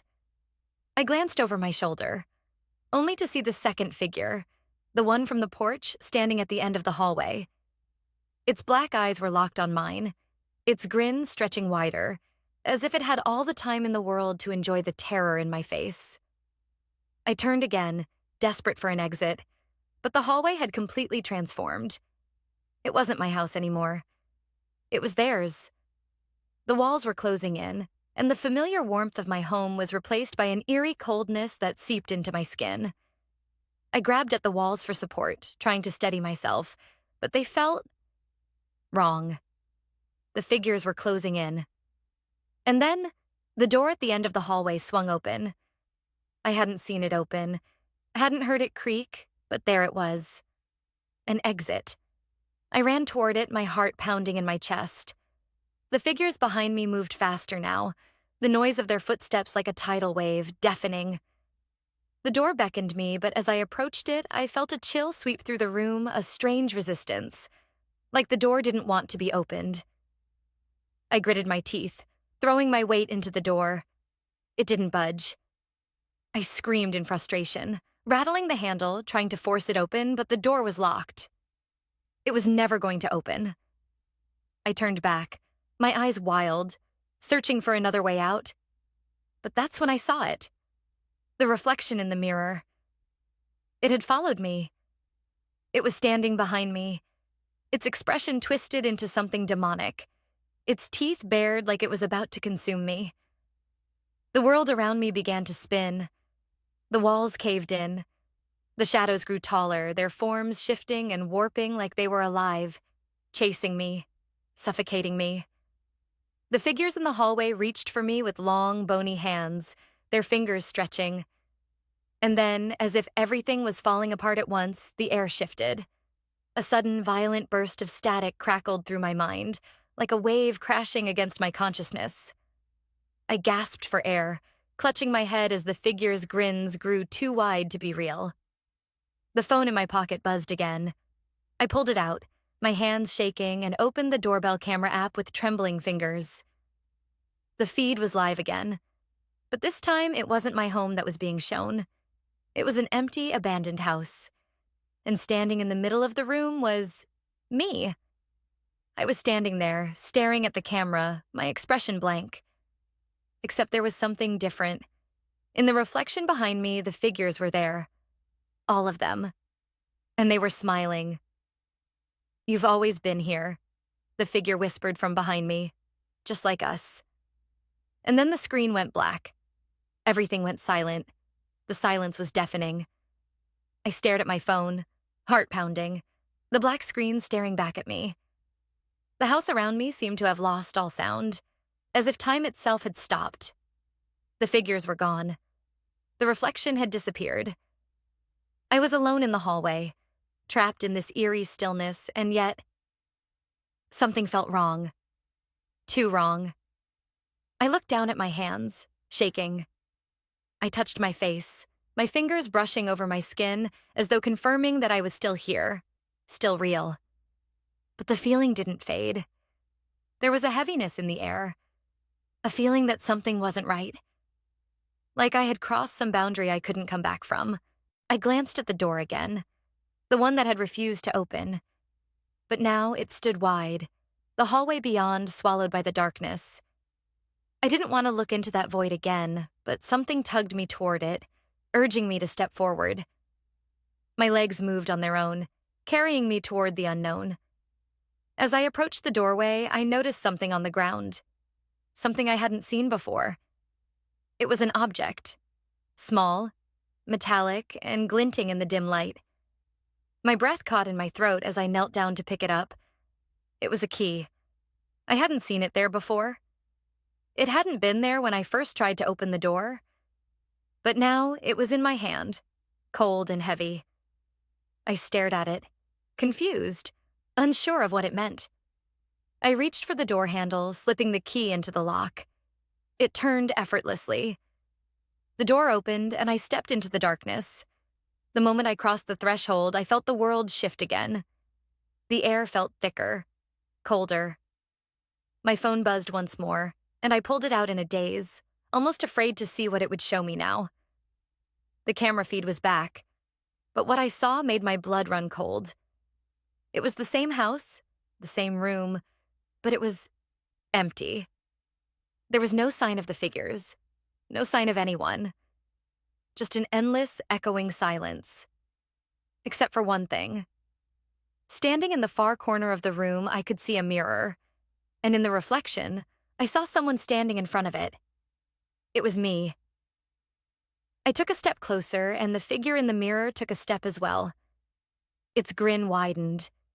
It didn't blink, didn't move, except for that smile. That same twisted smile. I froze, realizing with a gut-churning certainty that I wasn't alone in this room. The door behind me slammed shut. I turned around, but when I looked back toward the mirror, the reflection was gone. And then the phone buzzed one last time. A new notification. Motion detected outside your home. I stumbled back, eyes wide. My heartbeat was pounding in my ears. The doorbell feed came to life, but what I saw made no sense. The porch was empty. There was no one standing there. But then, just at the edge of the frame, a shadow moved. It was faint at first, just a hint of movement. But it was enough. The figure was there again, standing just outside the door, its grin stretching impossibly wide, its eyes locked onto the camera. And as it turned to leave, it stopped. The shadow looked directly at the camera, and then it whispered, "We're always watching." The feed cut to black. The phone went silent.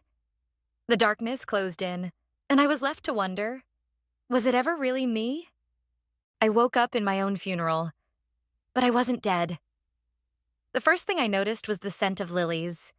That strong, slightly sweet, but overwhelmingly funeral-like aroma filled my nostrils, pulling me out of a deep, dreamless sleep. My eyelids felt like they were made of stone, heavy and unyielding, but as I forced them open, the blurry world around me started to take shape. I was lying in a velvet-lined box, a coffin. The realization hit me like a sledgehammer. My body was stiff, my limbs sluggish, as if I'd been in the deepest sleep of my life, or something far worse. I tried to move my fingers and they responded, slow but functional. Panic surged through me like an electric shock, adrenaline snapping me into focus. I could hear whispers, sobs, the sound of fabric rustling as people shifted uncomfortably in their seats. A soft, mournful voice was speaking nearby, solemn and measured. He was a kind soul, taken too soon. My heart pounded in my chest. Taken? What did they mean? Taken? I was right here, alive. I turned my head ever so slightly, just enough to peek over the edge of the casket without drawing too much attention. Rows of black-clad people sat in the dimly lit room, faces somber, eyes red-rimmed with tears. The air was thick with grief. And then I saw her. My mother, sitting in the front row, clutching a crumpled tissue in one trembling hand.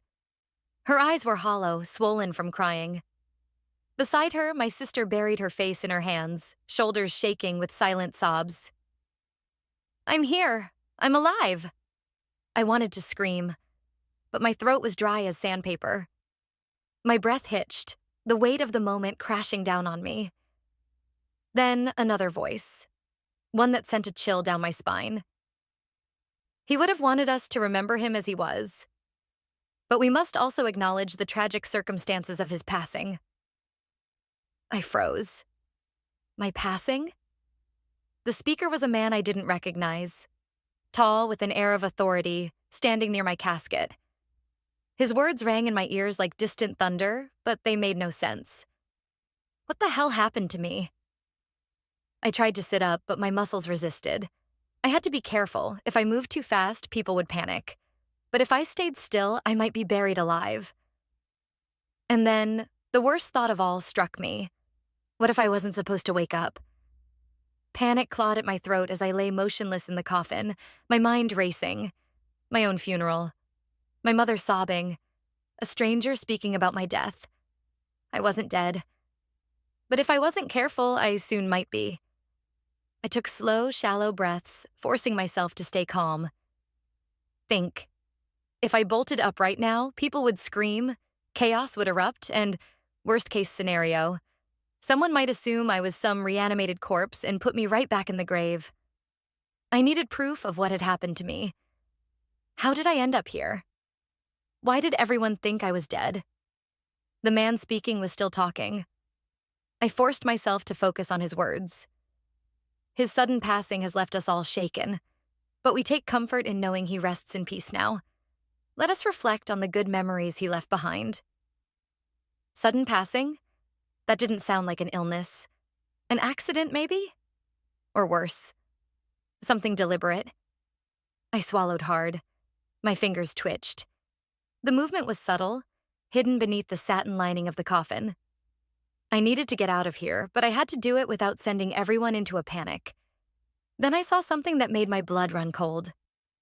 Across the room, near the entrance, a man stood in the shadows. He was different from the others. Not crying, not mourning. He was watching me. His face was sharp, calculating. And then he smirked. My breath hitched. He knew. Whoever he was, he knew I wasn't dead. And he wanted me to stay that way. I had to move. Now I curled my fingers around the edge of the coffin and pushed. My arms trembled, weak and unsteady, but I forced them to obey. The lid wasn't completely shut, just resting on top. With one final burst of strength, I shoved it open. The gasps were deafening. A woman shrieked. Someone knocked over a chair. The man at the podium turned ghostly pale, his mouth opening and closing like a fish out of water. My mother screamed my name, and my sister fainted on the spot. I sat up, gasping for breath. Very much alive. The whole room erupted in chaos, and in the midst of it all, the man in the shadows simply smiled. He was expecting this. Screams filled the funeral home. People stumbled back, knocking over chairs, clutching their chests like they were about to die from shock. I gasped for breath, my body still weak, but my instincts screamed at me to move. I tried to swing my legs over the edge of the coffin, but my muscles felt like jelly. My mother, face drained of all color, whispered my name in disbelief. Ethan? I barely had time to register the terror in her eyes before I saw him again. The man in the shadows. Unlike everyone else, he wasn't shocked. He was waiting for this. His smirk widened, and then, before I could react, he turned and walked out. He wasn't getting away. My survival instincts kicked in. I gritted my teeth and forced my legs to move, stumbling out of my own coffin. My balance wavered, but I didn't care. I had to follow him. Ethan, stop! My mother reached for me, but I pulled away. I need to... My voice cracked. I didn't even know what to say. What was I supposed to tell them? That I woke up at my own funeral and some stranger was watching like it was all part of his plan? No time. I bolted.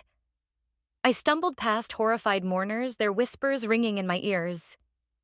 He was dead. How is this possible? Did we bury him alive? I shoved through the double doors, stepping into the funeral home lobby. Empty. The man was gone. My heart pounded. I ran outside, scanning the street, my breath coming in ragged gasps.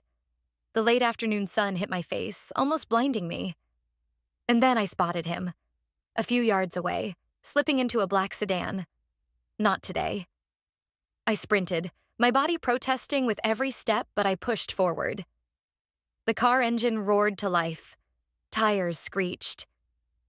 No, I shouted, reaching for the door handle just as the car sped off, disappearing into traffic.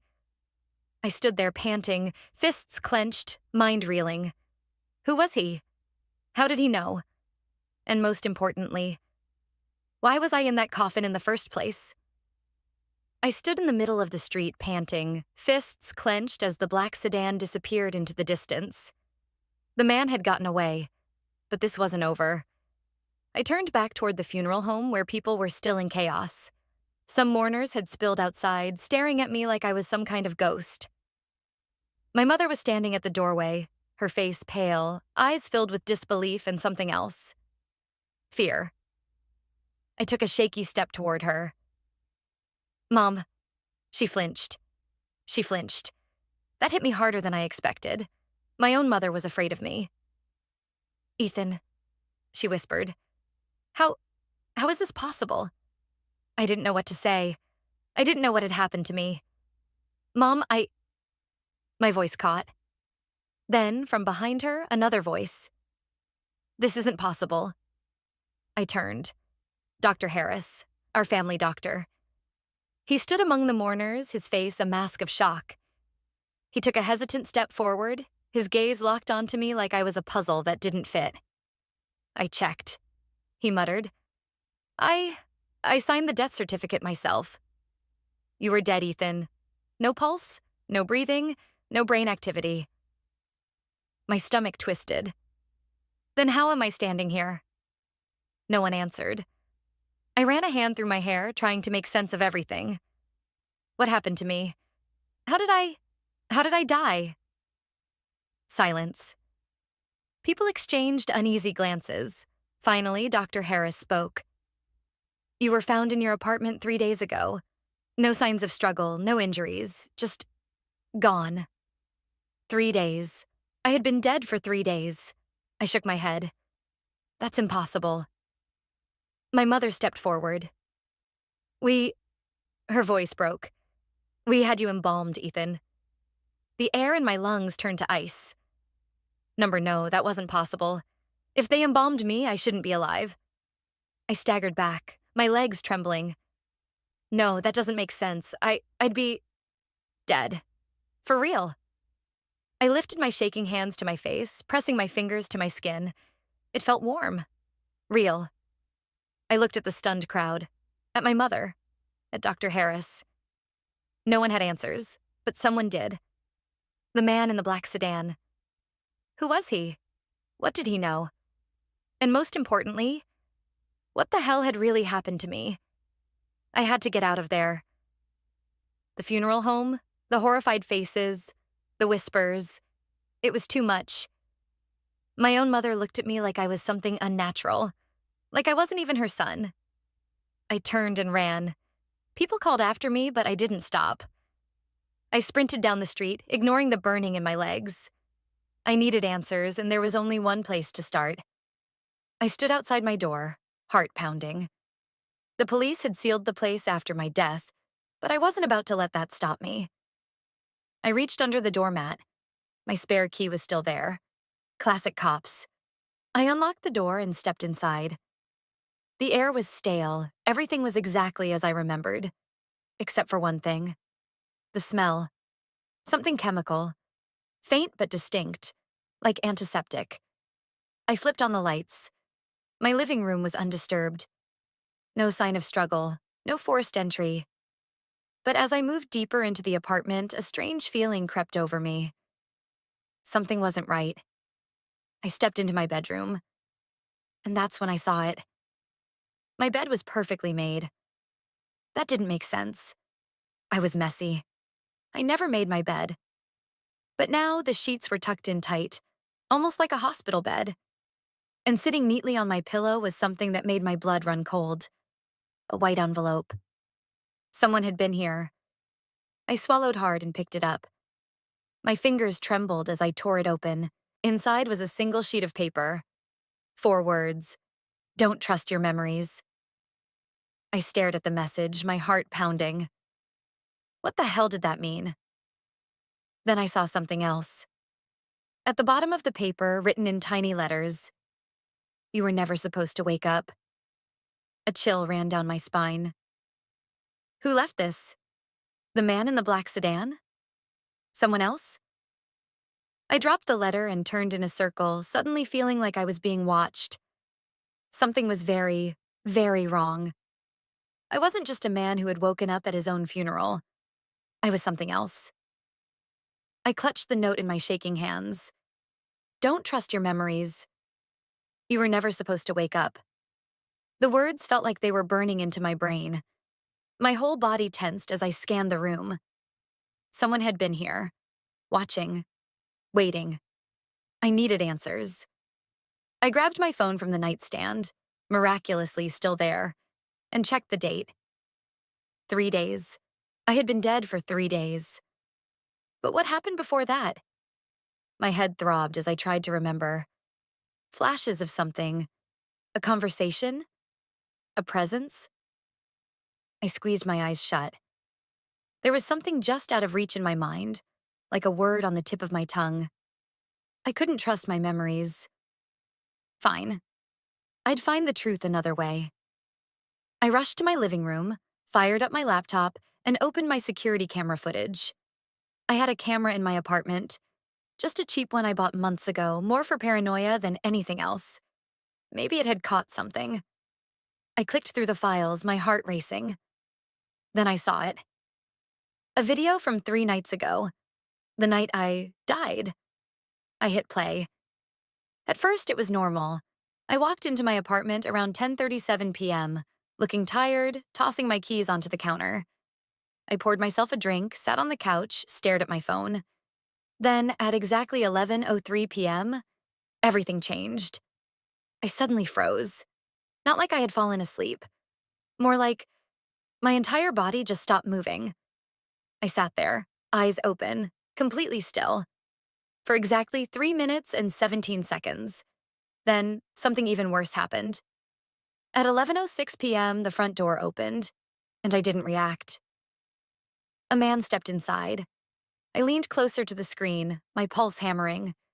It was him, the man from the funeral, the man in the black sedan. He walked in calmly like he had done this before, like he knew I wouldn't stop him.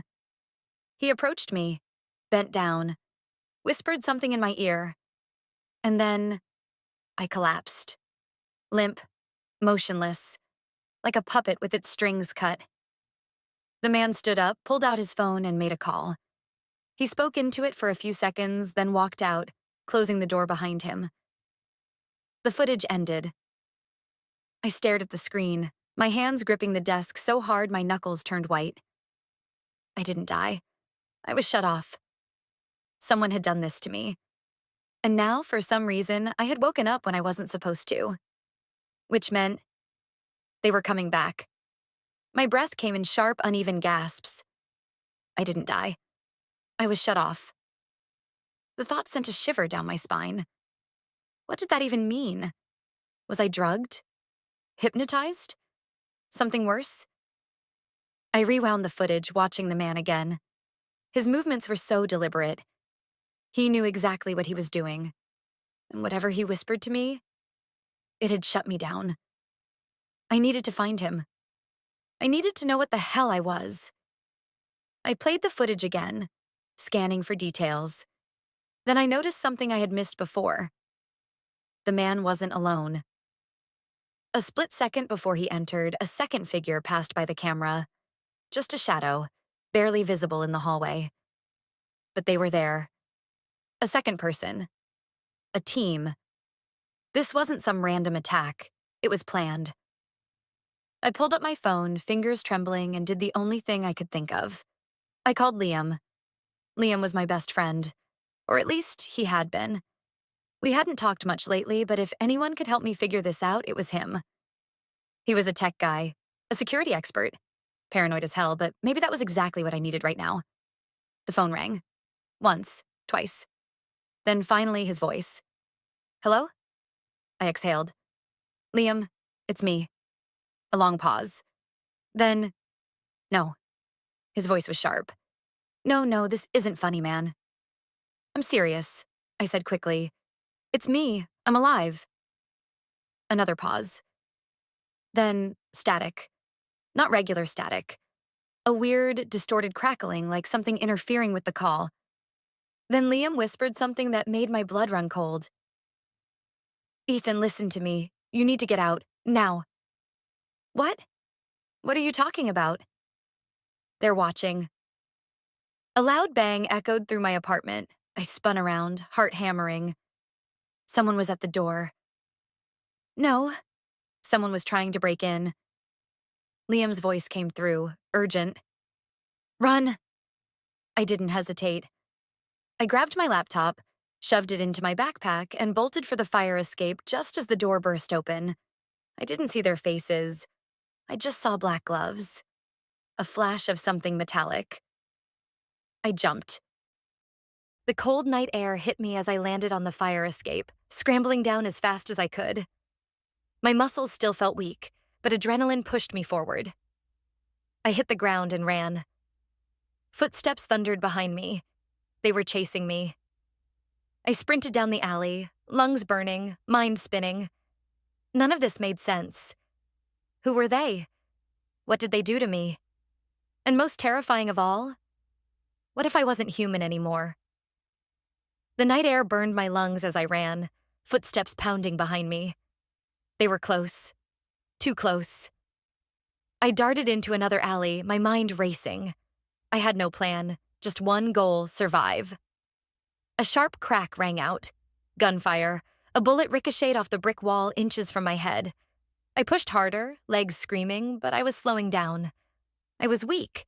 My body felt wrong. I turned a corner and slammed into someone. Strong arms grabbed me. I struggled, but then I saw his face. Liam. Come on, he hissed, dragging me into an abandoned warehouse. He slammed the door shut behind us, bolting it. Outside, footsteps slowed, then stopped. We held our breath. Silence. Liam turned to me, eyes wild. Ethan, what the hell is happening? I shook my head. I I don't know. I saw the footage. The man in my apartment. I didn't die, Liam. I was turned off.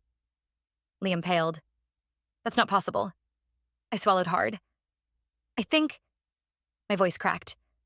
I think I'm not human anymore. Liam exhaled sharply. He reached into his bag and pulled out a small pocket knife. Give me your hand. I hesitated. Liam, trust me. I slowly held out my palm. He pressed the knife to my skin, then sliced. The pain was dull. Too dull. And instead of blood, a thick black liquid oozed from the cut. My stomach dropped. Liam cursed. He grabbed my wrist, tilting it under the dim light. Jesus, your veins. They're... I looked. They weren't red. They were pulsing, flickering, like wires. A horrible realization hit me. Liam, I whispered, what did they do to me? He shook his head. I don't know, but you weren't supposed to wake up. A sound came from outside. A low hum. Mechanical. Liam's face twisted in horror. They found us. The windows shattered. Dark figures swarmed inside. Men in black gear, faces hidden behind masks. Their weapons weren't normal guns. They glowed. Get down! Liam tackled me as a bolt of blue energy tore through the air, melting the metal door behind us. This wasn't just a cover-up. This was something bigger. Something inhuman. Liam pulled me up, shoving something into my hand. A hard drive. Everything's on here. He gasped. Who they are, what they did to you. You need to run. Get the truth out. My hands trembled. Liam, boom. A second blast tore through the wall. Liam shoved me toward the back exit. Go. I hesitated for one heartbeat too long, long enough to see a figure step through the smoke. It was him, the man from my funeral. And this time he spoke. You should have stayed dead, Ethan. Then, a gunshot. Pain exploded in my chest. I stumbled back, the world tilting. Liam screamed my name. I hit the ground. Cold, number fading. I was dying, again. But before the darkness swallowed me whole, I heard something. A voice. Inside my head. System rebooting. Then, everything went black. I found out my CEO was living a double life, and I exposed him.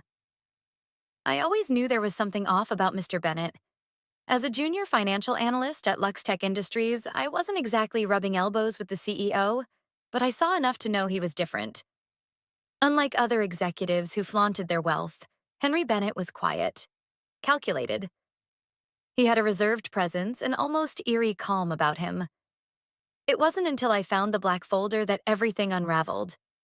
It started with an email, a late-night request from Bennett's office assistant, Melissa, asking me to review some quarterly financial reports.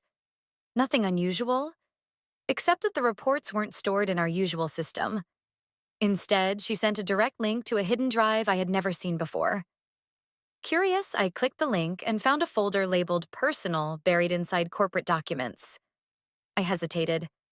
This wasn't my business, but something inside me, it felt like instinct, told me to look. Inside, I found 2 sets of records. One belonged to LuxTech, listing revenue, partnerships, and expenditures. But the other? It was linked to a mysterious offshore company called Orion Global. My stomach twisted. Orion Global had identical transactions to LuxTech, but the money was being funneled into a separate account. Why would our CEO need a shadow company with identical financials? And then I saw the names. High-profile clients, tech investors, politicians. But next to each name, the transactions weren't for tech consulting. They were labeled arrangements, a life in the shadows. I dug deeper. Bennett had a second identity. His home address? It led to 2 locations. One was a penthouse in the city, the other, a secluded estate an hour away. Was this where the money was going? I needed more. My hands shook as I searched social media, business records, anything. Then I found a photo. It was Bennett, but not as I knew him. Instead of his usual designer suits and graying hair, he was dressed in leather, sunglasses, and a completely different haircut. He wasn't in an office. He was at an underground club, arm in arm with someone who looked disturbingly like a crime boss. That's when I knew. My CEO wasn't just running a business. He was running something much darker. I sat there, staring at the screen, my heart pounding like a war drum. Henry Bennett, the CEO of LuxTech, the man who shook hands with billionaires and spoke at innovation summits, was also a ghost in the underworld. But what exactly was he doing? The offshore accounts, the shady arrangements, the second identity. I needed proof, real proof. The next day, I walked into the office, acting like nothing was wrong. But inside, my mind was racing. I needed someone on the inside, someone who knew more than I did. Melissa. Bennett's personal assistant had been at LuxTech for nearly a decade. She knew things. And judging by the nervous look in her eyes every time he walked past, I had a feeling she knew something about his secret life.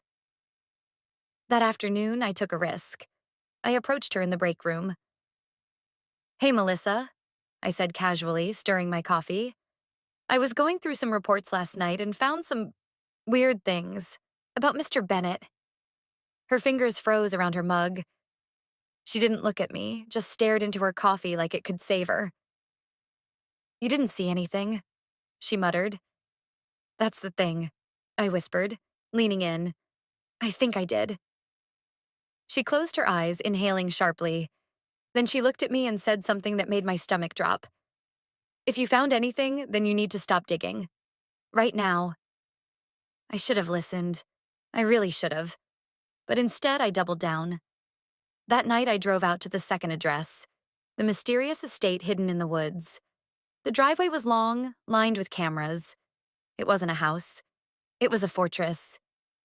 From a distance, I could see luxury cars parked in the back, people moving in and out like clockwork. And then, Bennett. But not the Bennett I knew.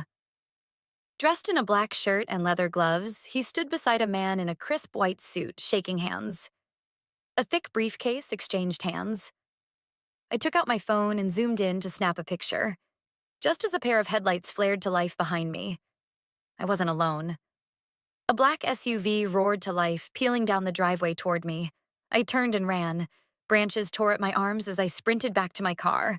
My breath came in sharp gasps. The SUV was getting closer, fast. I jumped into my car, started the engine, and slammed on the gas. The SUV followed. They knew. They knew I had seen too much. I tore down the darkened road, my tires screeching as I made a sharp turn onto the highway. My heart was a hammer in my chest. If they caught me, I didn't want to think about it. My phone buzzed. A text? Unknown number. "You should have stopped digging." I was in deep. And now, I was being hunted. The SUV stayed on my tail for miles, its headlights glaring through my rearview mirror like a predator locked onto its prey. My hands clenched the wheel, knuckles white. They weren't just following me. They were chasing me. I swerved onto a side street, barely missing a red light, then took another sharp turn into a gas station parking lot. My heart pounded as I killed the engine and ducked down. The SUV sped past. I sucked in a shaky breath. They lost me. For now. But I wasn't safe. I drove home, parked 2 blocks away, and took the long way around on foot to make sure no one followed me. When I finally locked my apartment door behind me, I collapsed against it, shaking. I needed help. And I knew exactly who to call. Ryan Carter, my best friend since college. A cybersecurity expert, conspiracy theorist, and the one person crazy enough to help me take down a corrupt CEO. 20 minutes later, Ryan was sitting in my kitchen, scrolling through the files I'd copied from the secret folder. His eyes widened. "Dude." He turned the laptop toward me. "This isn't just money laundering. This is human trafficking." The words hit like a slap. "What?" My stomach lurched. Ryan pointed to a series of transactions labeled deliveries, large sums of money exchanged between Bennett and Orion Global. The locations? Not just luxury destinations. Some were private airstrips, ports, even high-security compounds. Bennett isn't just running a shadow company, Ryan said. He's selling people. I swallowed hard, nausea rising. I had uncovered a criminal empire. And now, they knew I knew. My phone buzzed. Another text from the unknown number. Unknown. You're playing a dangerous game. Ryan glanced at it. They know you're involved. We need to move fast. My mind raced. We had to expose Bennett, but how? The police? Number, he had powerful connections. If we went through normal channels, it could backfire. We need undeniable proof, I said. Something that ties him directly to the trafficking operation. Ryan smirked. I might know how. He cracked his knuckles and started hacking. We spent the next hour combing through hidden servers, bypassing security firewalls, searching for anything that could bring Bennett down. And then, we hit gold. A live feed. Ryan found a security camera feed linked to Bennett's estate. A real-time video. And what we saw made my blood run cold. Bennett was there, standing in a dimly lit room. Behind him, a group of people were locked in a cage. Men, women, even teenagers. Terrified. And then, Bennett turned and looked directly at the camera, like he knew we were watching. Ryan yanked the plug on his laptop. They're on to us. And then, my apartment lights cut out. We weren't just watching them. They were coming for us. The apartment plunged into darkness. Ryan and I froze. Outside, footsteps crunched on the gravel. A car door slammed. Then another. They're here, Ryan whispered. My mind raced. No way this was a coincidence. They must have tracked our location the moment we hacked into their system. I grabbed Ryan's sleeve and yanked him toward the back door. We needed to run. But as soon as I unlocked the door, a figure stepped into view. Tall, dressed in black, gun in hand. Nowhere to hide, Ryan reacted first. He grabbed the closest thing, a metal coffee mug, and hurled it at the guy's head. The moment it hit, we bolted. We tore through the hallway, heading for the fire escape. A loud bang rang out behind us, a gunshot. They were shooting. I kicked open the window and jumped onto the metal landing. Ryan was right behind me. We scrambled down the stairs as fast as we could. Below, a black SUV skidded to a stop. Another man stepped out. We were trapped. Ryan's eyes darted around. The alley. We jumped the last few steps, hitting the ground hard. Pain shot up my ankle, but I ignored it. We sprinted into the alleyway, the sounds of boots pounding the pavement behind us. I could hear them shouting into radios. They weren't just chasing us. They were coordinating. We ran until my lungs burned. Until we turned a corner and saw salvation. A crowded street. People, cars, safety. Ryan grabbed my arm. Blend in, walk normal. We slowed our pace, slipping into the sidewalk crowd just as two men in suits stormed out of the alley behind us. I risked a glance over my shoulder. One of them was on his phone, talking. And then, he looked right at me. Run, Ryan shouted. We dashed across the street, narrowly missing a cab. Horns blared. People shouted. Up ahead, I spotted a subway station. If we could get underground, we might lose them. We leaped over the turnstiles, ignoring the angry shouts from the station guards. I glanced back. The men weren't far behind. A train was arriving. It was now or never. We sprinted for the doors just as the warning chime went off. I dove inside, Ryan right behind me. The doors slammed shut just as our pursuers reached the platform. One of them pounded on the glass. His face was calm. Too calm. He lifted his phone, holding it up so we could see the screen. A message. You think you're safe? Then another text came through on my phone. Unknown number? We have Melissa. My blood ran cold. They had Melissa. Ryan clenched his jaw. We need to end this. Now. I looked at him, breathing hard. There was no turning back.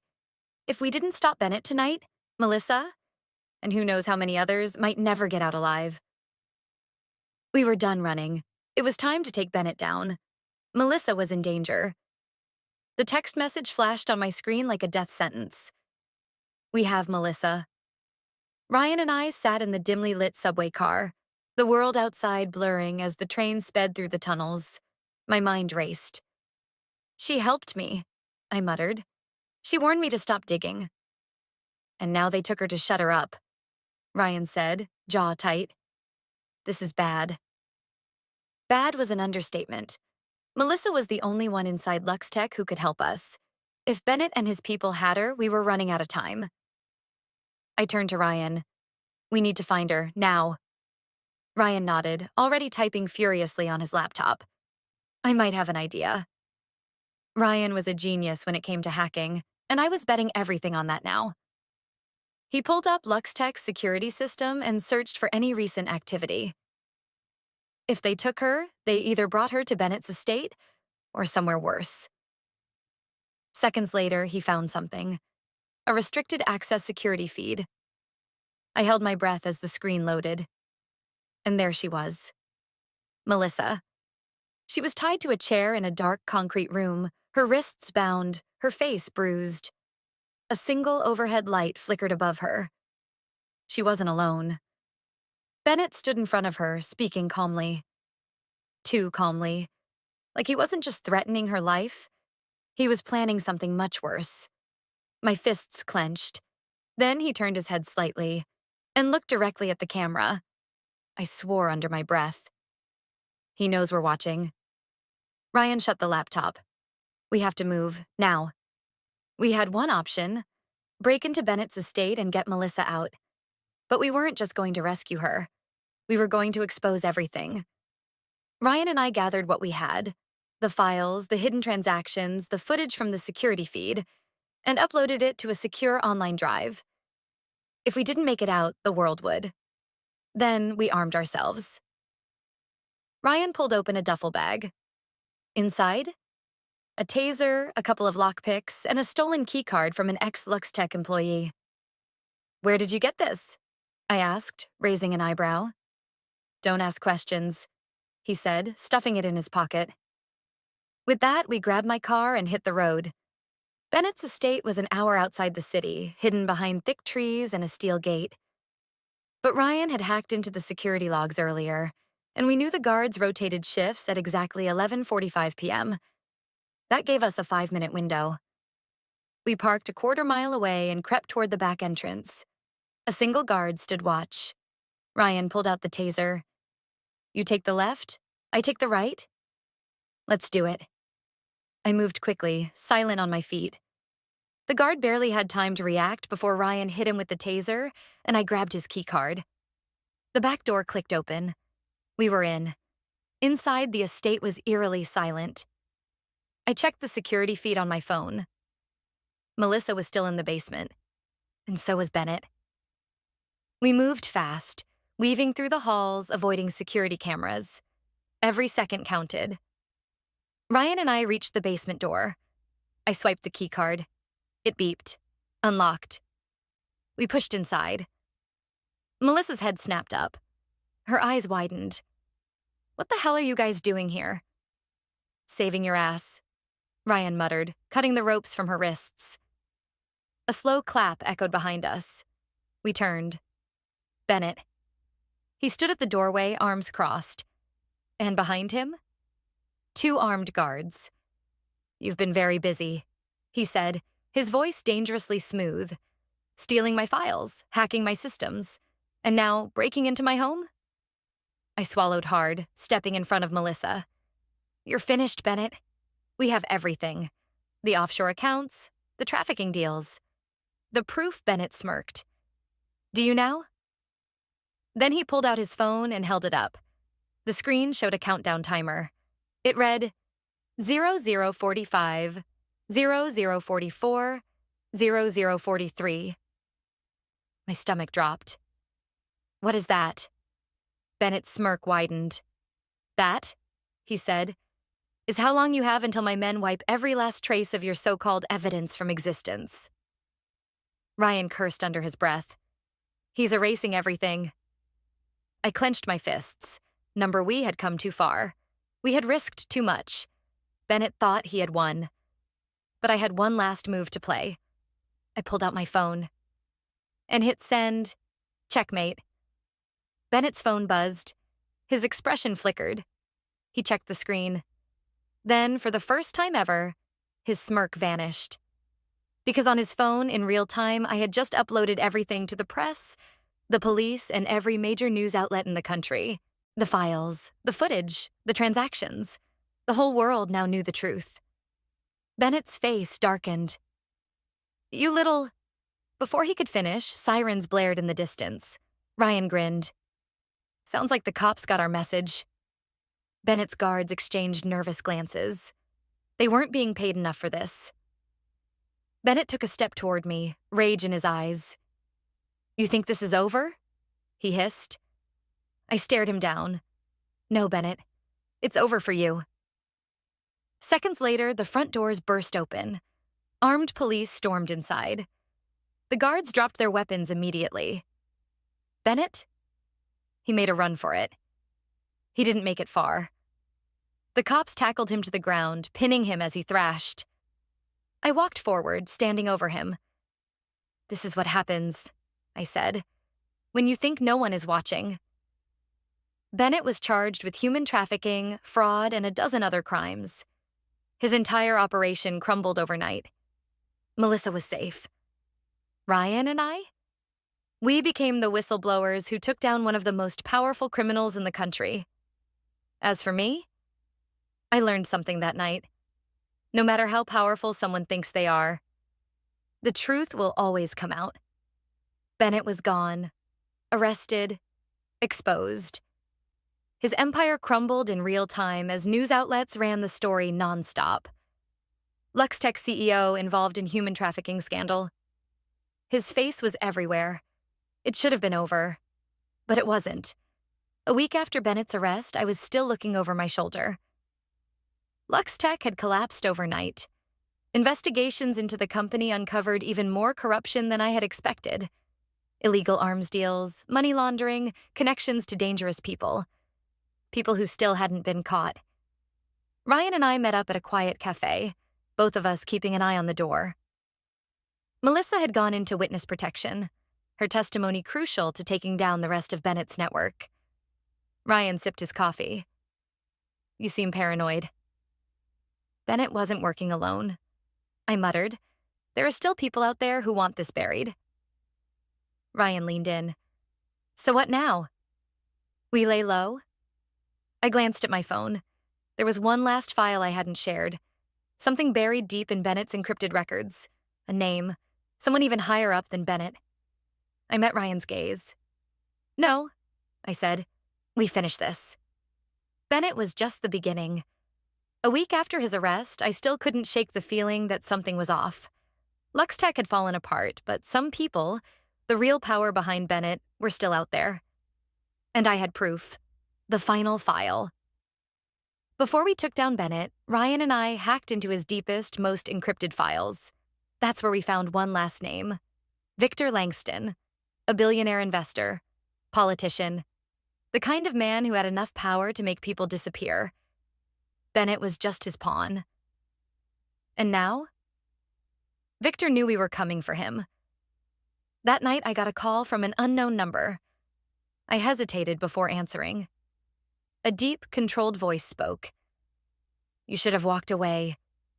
A chill ran down my spine. "You think you did something heroic?" The man continued. "You exposed a nobody, but you just made enemies with the people who run the world." I swallowed hard. "Victor Langston." Silence.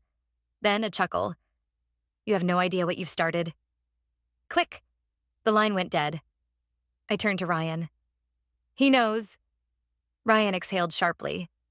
Then we hit first. We had one shot at bringing Langston down. Bennett's crimes had been ugly. Human trafficking, fraud, money laundering. But Langston was worse. He wasn't just a corrupt billionaire. He owned the system. The police wouldn't touch him. The government? Complicit. So we had to go bigger. We needed a leak so massive it couldn't be ignored. Ryan grinned. Time to burn everything down. I nodded. It was time to end this. But then, as we packed up our gear, Ryan's laptop suddenly shut down. The lights in my apartment flickered. My phone buzzed. Unknown number. Too slow. Then, a loud crash. My front door was kicked open. They had found us. The door slammed open. 3 men in tactical gear stormed in, guns raised. No badges, no hesitation. Ryan and I barely had time to react. Get down, one of them barked. We had been careful. We thought we were ahead. But Langston? He was always a step further. I raised my hands slowly, my heart pounding. Ryan's laptop was still open, the file transfer at 92%.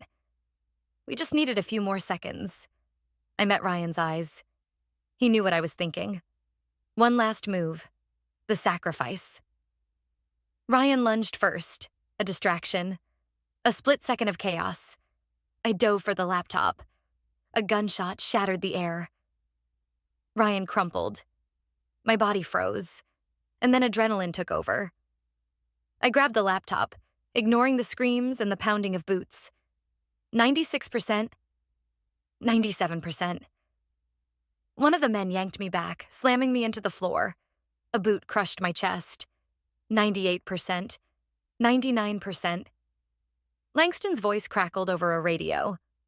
Shut it down. 100%. The screen blinked. Transfer complete. A siren wailed in the distance. The world blurred. Then, a second gunshot. Everything went black. The truth will out, I woke up to the sound of news anchors. My body felt heavy. Hospital bed. IV drip. The TV played on the wall. Massive leak exposes international corruption.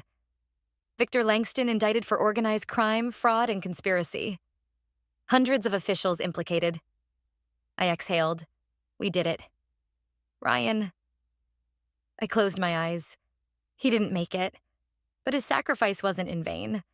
Langston was in cuffs. His empire was burning. And as I lay there, alive but forever changed, I knew one thing. The truth always wins.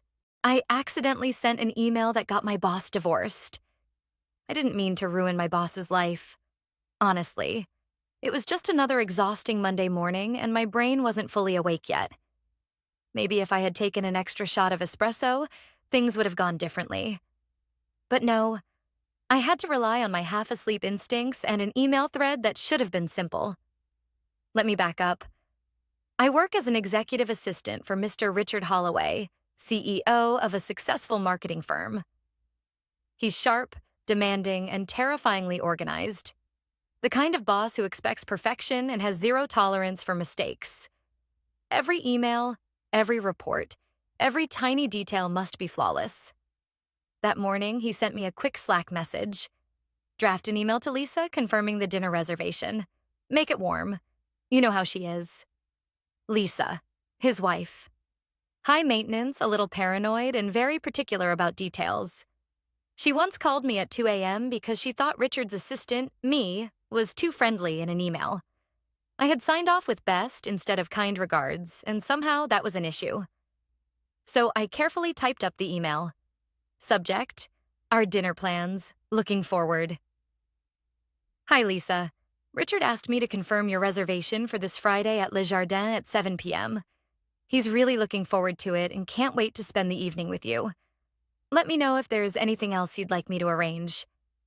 Warmest regards, Emily. I hit send. Done. Easy.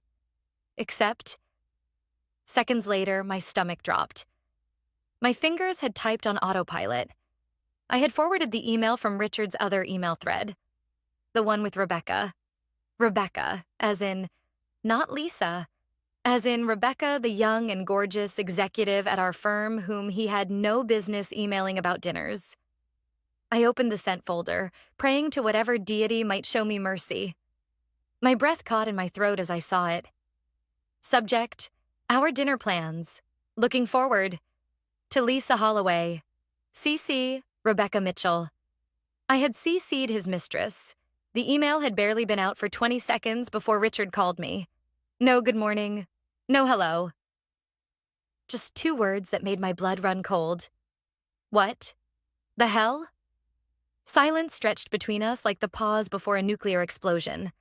I could hear Richard breathing heavily on the other end of the line, probably trying to resist the urge to fire me through the phone. I. I'm so sorry, Mr. Holloway. It was a mistake, I stammered, my brain scrambling for a way to undo what I had just done. Fix it, he hissed. Now. My fingers flew across the keyboard. Maybe if I unsent it? Nope. Too late. The email had already been read. A tiny green checkmark mocked me from the screen. Then, just as my life was flashing before my eyes, another email notification popped up. From Lisa Holloway. Subject: Seriously? Richard? Who? The hell is Rebecca? I swallowed hard. My boss was still on the phone, but I was frozen. I could practically hear his soul leaving his body. Emily, he said slowly, I need you to go into crisis mode. Now, crisis mode? I repeated because my brain had stopped working. Yes, damage control. Figure it out, send a response. I don't care what you say, just make this right. What was I supposed to do? Email his wife back with oops, my bad. Rebecca is our new imaginary dog? Instead, I did the stupidest thing possible. I panicked. And when I panic, I make bad decisions. From Emily Carter. Subject: About that email. Hi, Lisa. My sincerest apologies for the confusion. That email was actually meant to go to our event planner, Rebecca Mitchell, who was assisting with scheduling. I accidentally CC'd her instead of forwarding it to our team. Please disregard. Best, Emily. I held my breath. It sounded professional. Plausible, even. I mean, Rebecca could be an event planner. If Lisa didn't look her up, I might just get away with this. Another notification. From Lisa Holloway. Subject: Nice try. That's funny because I just searched your company directory, and Rebecca Mitchell is listed as a senior marketing executive, not an event planner. Try again. I was so fired. Richard groaned loudly through the phone. Emily. Yes? I whispered. You just made it worse. I nodded even though he couldn't see me. Yes, sir. And then, as if the universe hadn't humiliated me enough, another notification appeared. This time, from Rebecca. From Rebecca Mitchell. Subject: Are you kidding me? Richard, you told me she didn't know. Now I'm getting dragged into your mess. Fix this. Now, oh no. Lisa had stopped replying. Rebecca was furious. And Richard? He let out a long, slow breath before saying in the calmest, deadliest tone I'd ever heard, You better pray my wife doesn't call a lawyer. I was seconds away from passing out.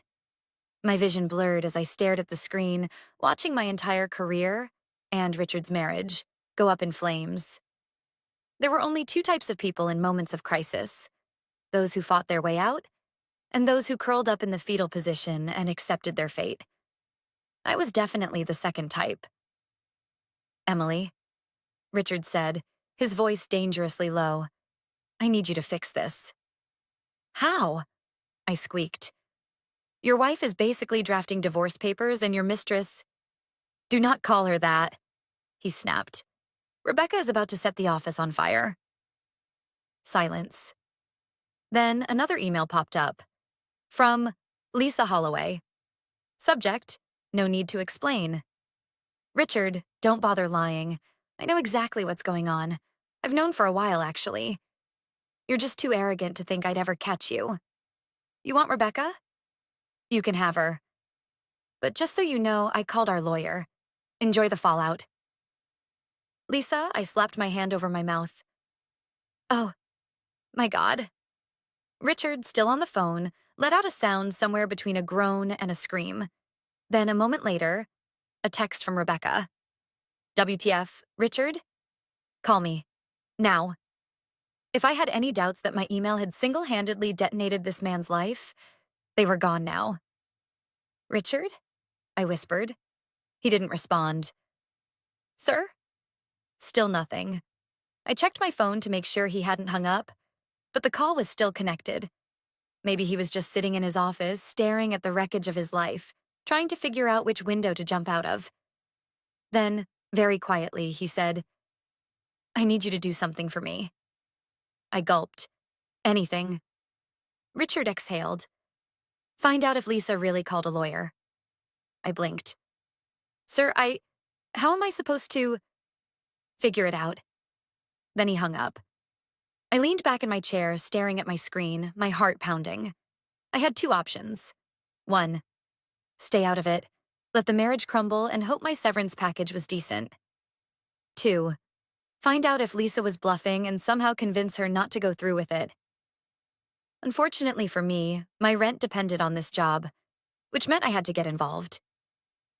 I reached for my phone, took a deep breath, and dialed Lisa's number. She picked up after one ring. "Emily," she said, her voice cold. "I knew you were going to call."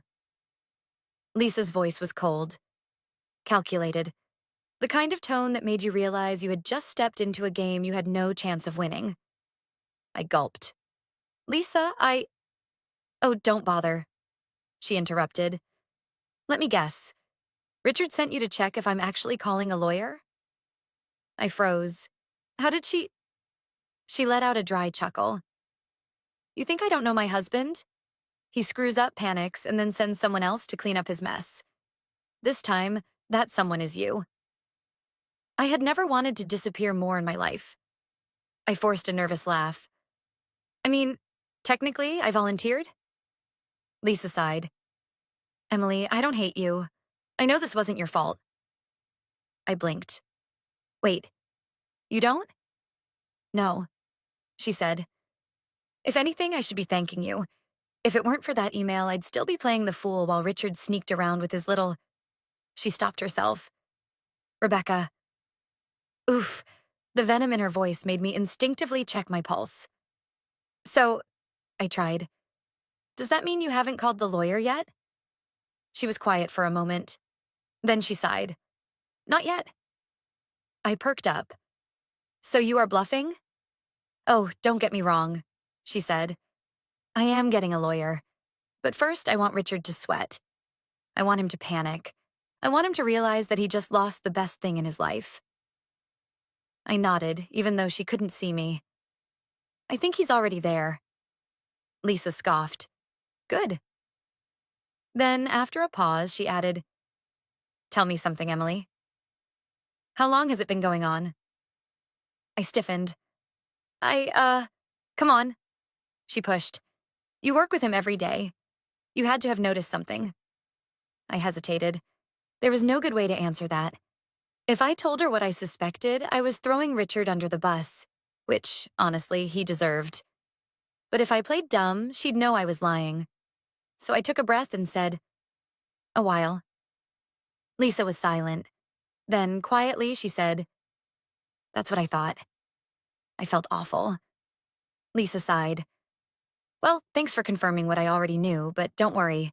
I won't make you spy on him anymore." "Oh," I said weakly. "That's nice of you?"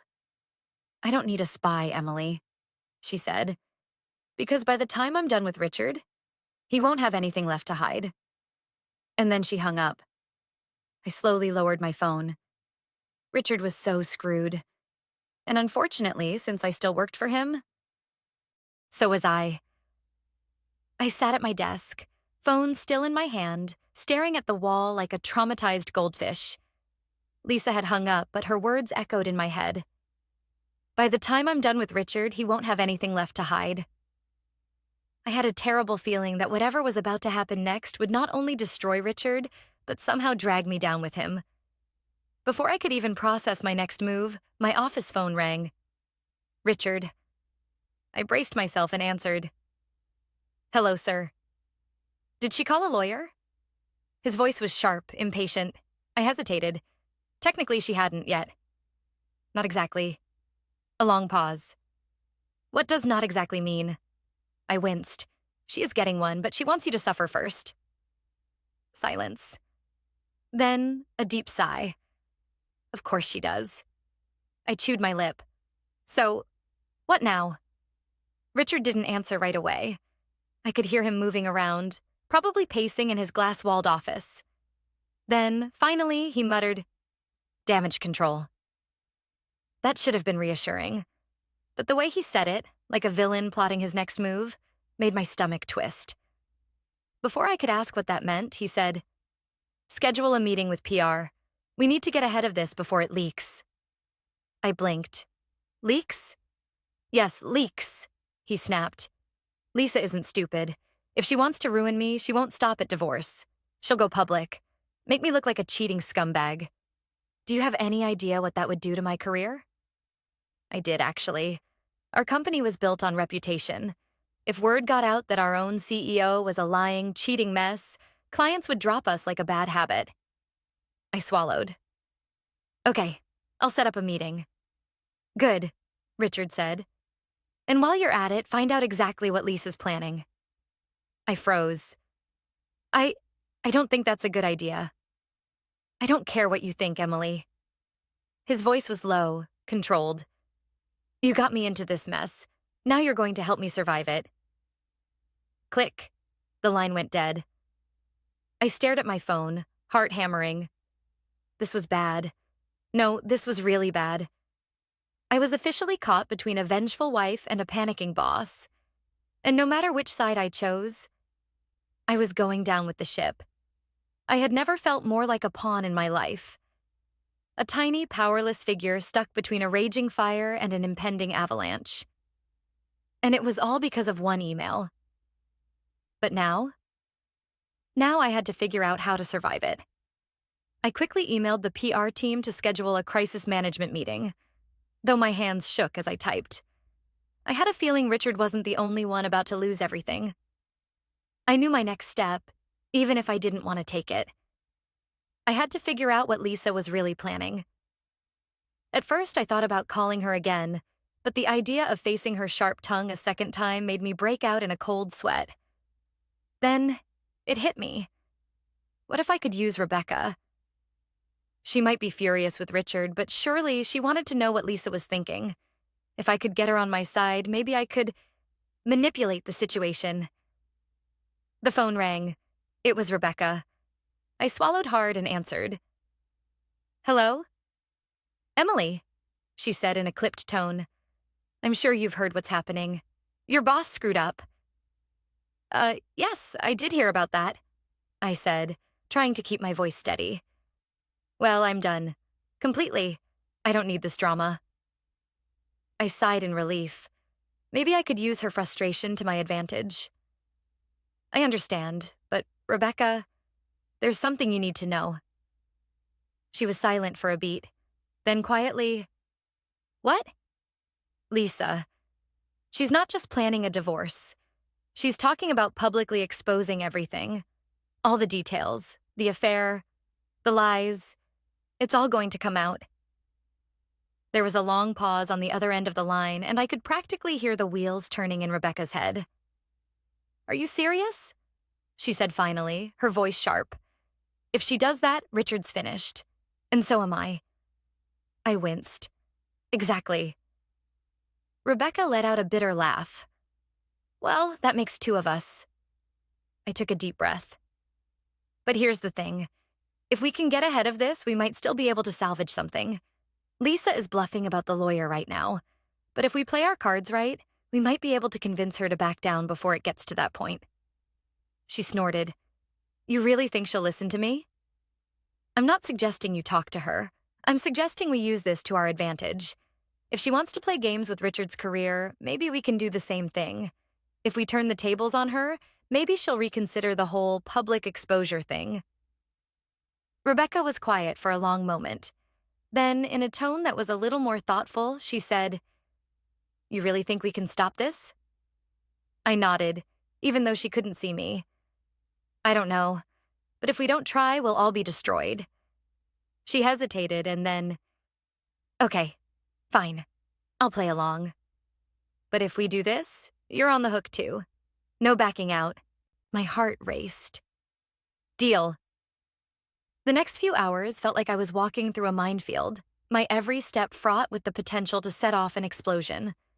But slowly I started weaving a plan, one that could potentially save all of us from complete ruin. By the time I met with the PR team, I was ready. I laid out everything I knew: Richard's mistakes, Lisa's threats, Rebecca's involvement, and started coming up with a narrative that could save face for Richard's public image. But deep down, I knew we were playing with fire. The moment one wrong move was made, everything would come crashing down. And I still wasn't sure if I was going to be the one to light the match. The next day felt like I was standing in the middle of a ticking time bomb, waiting for the explosion that could destroy everything. I had set up the meeting with the PR team, worked out my shaky alliance with Rebecca, and even managed to dodge a few questions from Lisa when she'd texted me earlier. But nothing could fully prepare me for what happened next. I walked into the PR office with the faint hope that this meeting would at least give me a semblance of control over the disaster that was unfolding. I was wrong. The room was filled with my boss's top advisors, including his lawyer, an intimidating woman named Tanya, and his PR lead, Kevin, who looked like he had just swallowed a live grenade. Richard was already seated, his face a mask of frustration, his eyes darting around the room as if he could set the walls on fire with a single glare. "Emily," Richard barked as I walked in, "I hope you have a plan because we're running out of time." I set my notepad down and took a deep breath. "I have a plan, but we'll need to act fast. I've spoken to Rebecca, and we've come up with a strategy to try and get Lisa to back down from the public exposure. The main thing is..." Kevin cut me off. "Hold on a second. Rebecca? You're working with her? The same Rebecca who's about to ruin everything for us?" I nodded. "She's furious, yes. But she's also smart. If we leverage this properly, we might be able to avoid a scandal.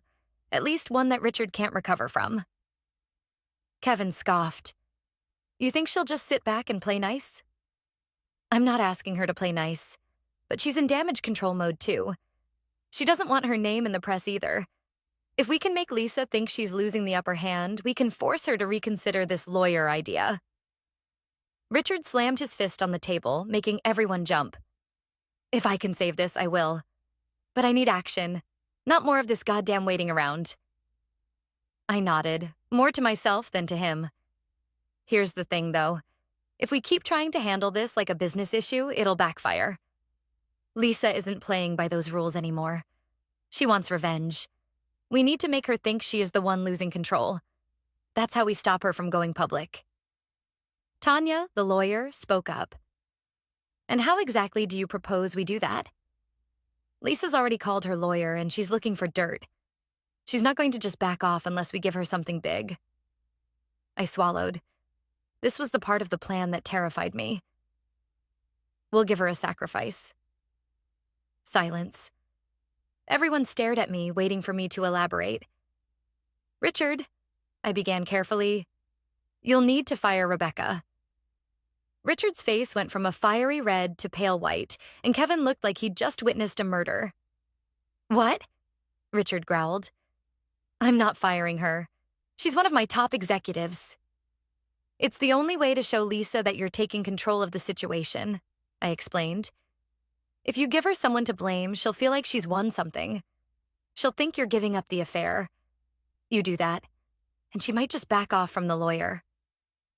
Richard shook his head, clearly disgusted. "I won't fire Rebecca. I can't." I tried to remain calm. "Richard, think about it. If you don't give Lisa something, she'll drag this into the open. Rebecca has no loyalty to you. She'll play the victim if you don't make her the scapegoat." Richard looked like he was about to snap, but then something in his eyes shifted. He looked at me like I was a problem to solve, not a person. Finally, he muttered, "Fine. I'll do it. But you better make sure Lisa buys it. Or I swear, Emily, you're out of here." I nodded quickly. "Understood." The next few hours were a whirlwind of phone calls, emails, and meetings. I helped Richard draft a statement, a carefully worded press release that would both confirm his regret for the affair and, in the process, announce Rebecca's termination. We spun it as a necessary move for the company's reputation.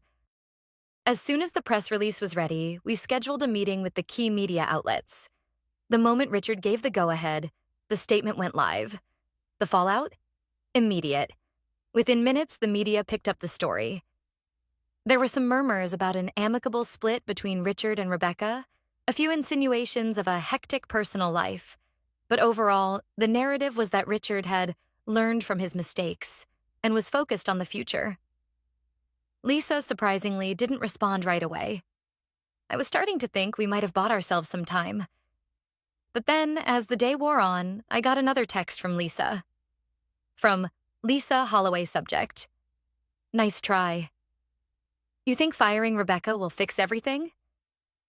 Think again, Emily. This is just getting started. I stared at Lisa's message, the words burning into my brain like a hot brand. This is just getting started. My heart dropped into my stomach. I had hoped, prayed, that firing Rebecca would be enough to calm the storm. But clearly Lisa wasn't done yet. I paced around my office, my mind racing through the possibilities. What could she do next? What did she mean by getting started? The email had only been a part of the plan, and if that wasn't enough, then... What? Then my phone buzzed again. It was Rebecca. What did you do? Why is Lisa threatening to go to the press? I let out an exasperated sigh. I thought firing you would end the mess, but apparently Lisa has other ideas. There was a long pause, and then Rebecca's reply came through. This is bigger than I thought. Lisa doesn't just want a divorce. She wants to ruin Richard, and now she's dragging me into it. I bit my lip. I could already hear it in her voice. She wasn't the only one in damage control mode now. Rebecca continued. We need to find out what else she has up her sleeve. She's playing a game, and we're not even in the same league. I looked around my office, trying to gather my thoughts. I couldn't let this spiral out of control. I had to be the one to fix this. I texted Rebecca back. Let's meet. We need to figure out what Lisa's really planning. Rebecca agreed. We set up a meeting in a cafe nearby, hoping it would be neutral ground. No walls, no witnesses.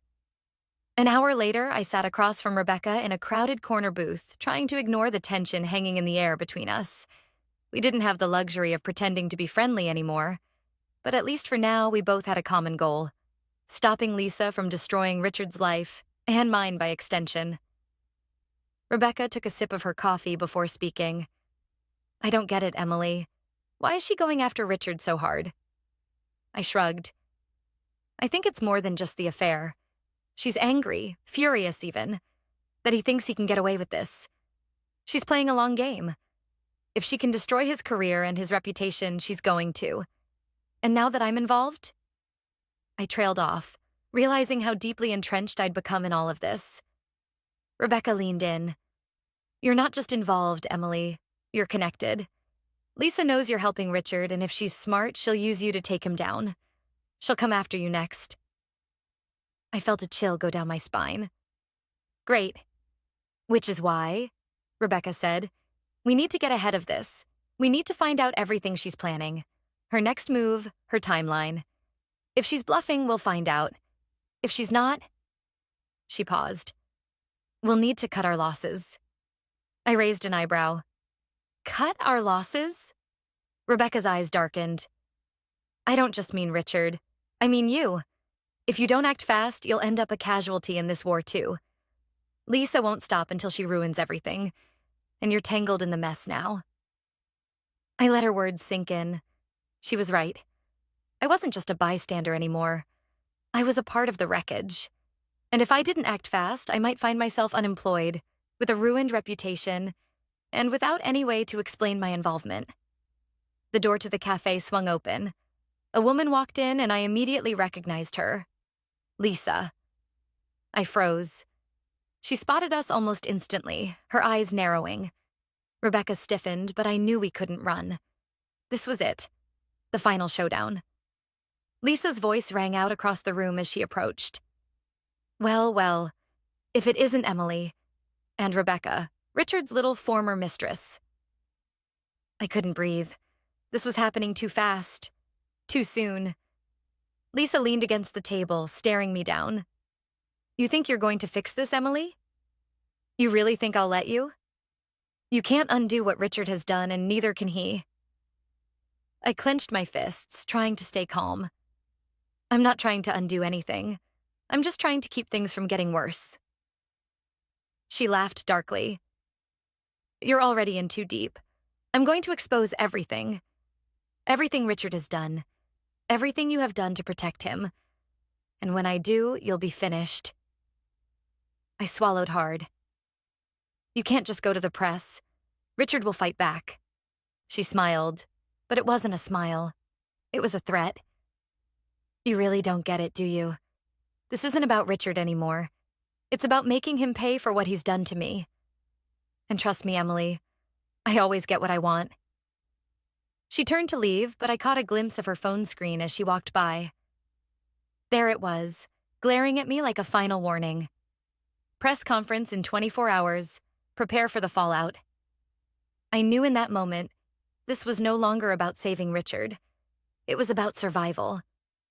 I sat there for a moment, frozen, staring at the door Lisa had just slammed shut behind her. My heart pounded in my chest, my mind scrambling to process everything that had just happened. A press conference? In 24 hours? I shot a look at Rebecca, who was just as stunned.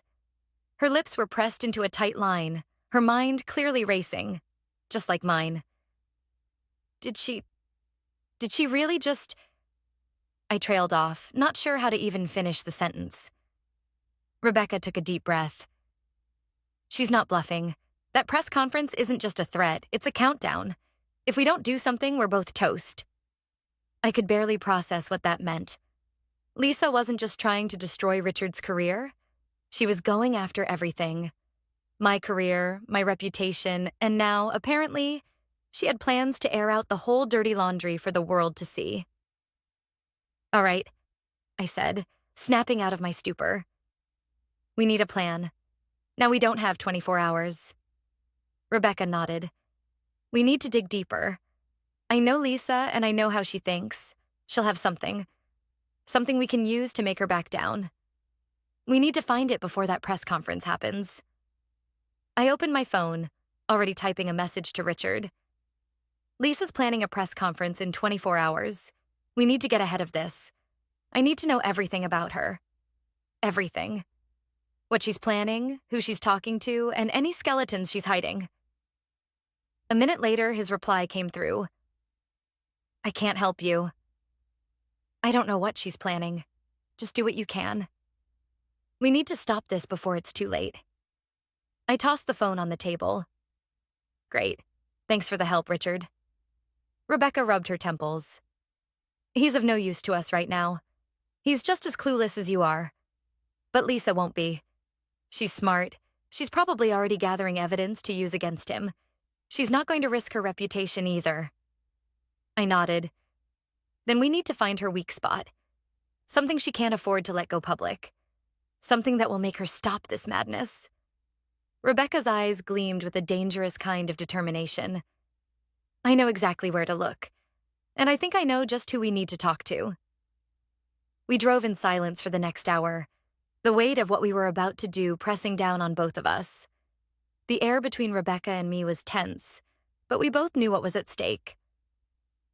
We arrived at a small, unmarked building on the outskirts of town. It didn't look like much, just a rundown office complex, but inside, I knew it would hold the answers we needed. Rebecca led me down a narrow hallway and knocked 3 times on a door near the end. After a brief moment, it creaked open, revealing a woman in her late 40s, wearing glasses and a knowing smile. Rebecca, she said, her voice low but sharp. It's been a while. Too long, Cassie, Rebecca replied, stepping inside. We need your help. Cassie eyed me before looking back at Rebecca. I see you've brought a friend. I was starting to feel like I was in over my head, but I nodded. I'm Emily. Cassie gave me a brief nod, but didn't seem interested in introductions. Instead, she got straight to the point. So, what's the emergency? You're not usually one to beg for favors, Rebecca. Rebecca crossed her arms. Lisa Holloway is planning a press conference to destroy everything Richard has built. We need dirt, something we can use to stop her. Cassie didn't flinch. That's quite the request. You sure you want to go down that road? Rebecca's jaw tightened. We don't have a choice. Lisa's playing a dangerous game, and we need to beat her at it. Cassie sighed, rubbing her temples. Fine, I can help, but you'll owe me, big time. I glanced at Rebecca, feeling my nerves tighten. What exactly do you know about Lisa? Cassie smirked. Lisa's always had her skeletons. The problem is she's good at hiding them, until she thinks she's in control. But there's one person who knows everything about her. A person she's trying to keep quiet. Rebecca raised an eyebrow. Who? Cassie paused. Her ex-husband, the one before Richard. He's got all the receipts. I felt my stomach drop. Lisa was married before Richard? Oh, yes, Cassie said, her smile widening. And it didn't end well. He was a journalist, a very good one. He knew all her secrets, and if you can get to him, you'll have the leverage you need to shut Lisa down for good. I exhaled slowly.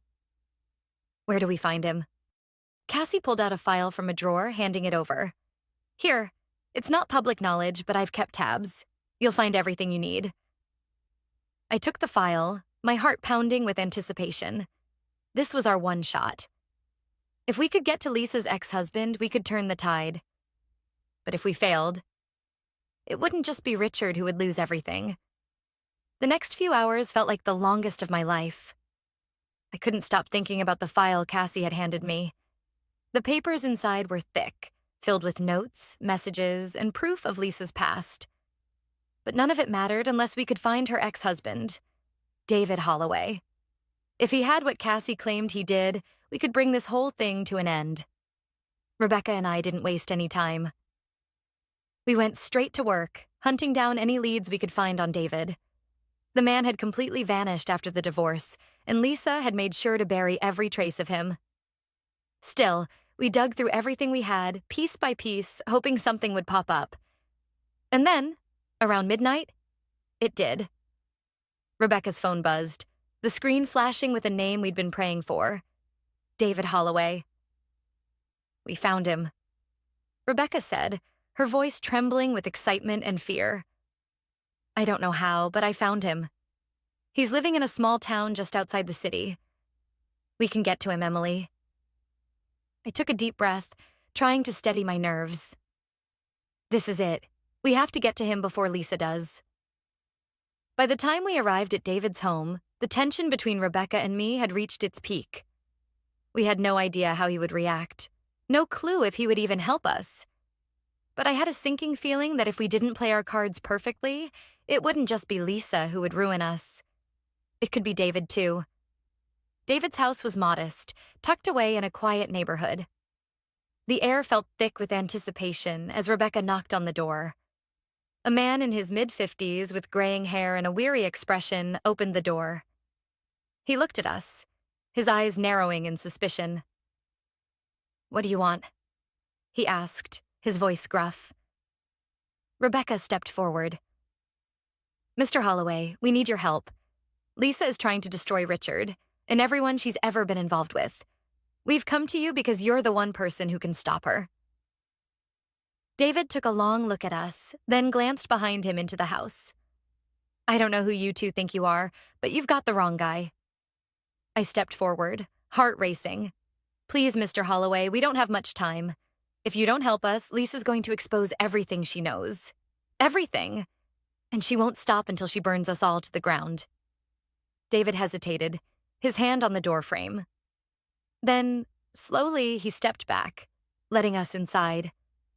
The next hour was spent in tense silence as David explained the full history of his marriage to Lisa.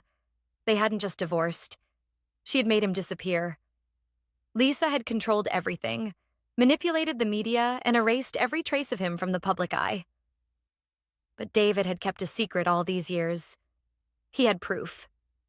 David went to his desk and opened a drawer. He pulled out an old manila folder, worn from years of being tucked away, and handed it to Rebecca. I could see her face tighten as she flipped through the pages. What's this? I asked. These are the files I kept when Lisa tried to ruin me, David said quietly. Blackmail, manipulation, lies. Everything she did to cover up her tracks. If I release this, it'll destroy her. It'll be worse than any affair or divorce. It's the truth about who she really is. I felt a rush of hope. We need to use this. We need to go public with it before she destroys us all. Rebecca looked at me, then back at David. Are you sure? This is going to hurt everyone. If you expose her, there's no going back. David hesitated, his gaze far away. Finally, he nodded. I'm done running. Let her destroy me again if she wants. At least I'll have the satisfaction of knowing she can't get away with it anymore. We rushed back to the city, the folder in hand. As we approached the office, I could feel the weight of everything hanging over us. If we went forward with this, we were crossing a point of no return. Lisa wouldn't just fight back. She'd come after us with everything she had. Rebecca and I stood outside the PR office, staring at the building. Neither of us spoke for a long moment. Then, with a deep breath, I said, "Let's do this." We walked into the office and laid the folder down in front of Richard. His eyes widened as he flipped through it, each page revealing another damning piece of Lisa's dark past. He looked up at us, stunned. This could change everything. Rebecca nodded. It's the only way. If we don't do this now, Lisa will ruin us. Richard looked torn, scared even. What if this doesn't work? What if she retaliates? There's no more what if, I said, voice steady. We have to play our hand or we'll all lose. And you, Richard, need to make the call. He stared at the file for a long time, and then, with a deep sigh, he made the decision. We go public. Let's end this. It was midnight when the press conference was scheduled. We had just released the information. The world was going to know the truth about Lisa, about everything. It was too late for her to stop it now. The fallout was immediate, overwhelming. The media storm hit so hard that it felt like a tsunami. But as the truth came out about Lisa's manipulations, the scandal wasn't just about the affair anymore. It was about a woman who had used her power to destroy lives. I watched as everything fell apart for Lisa. Her reputation was shattered. Her plans crumbled. The press devoured every shred of evidence we'd handed them, and the world saw her for who she truly was. But even as the pieces of her empire collapsed, I realized something chilling. No one wins in a war like this. Not really. Richard lost his marriage. I lost my job. And Lisa? Well, she lost everything. As the dust settled, I couldn't shake the feeling that we had all been left with nothing but scars, and a bitter understanding of how far people will go to destroy one another. And in the end, I wasn't just the one who accidentally sent the email that started it all. I was the one who had to live with the fallout. My ex cheated, so I crashed his Valentine's proposal with the truth. It was February 14th, and the air was crisp with the promise of a perfect love story. Everywhere I looked, people were embracing, exchanging roses, and making grand gestures of love. I should have been happy for them, but I wasn't. I was still haunted by the ghost of a past relationship I hadn't fully let go of. His name was Ryan. We had been together for almost 2 years, and I thought we were in it for the long haul.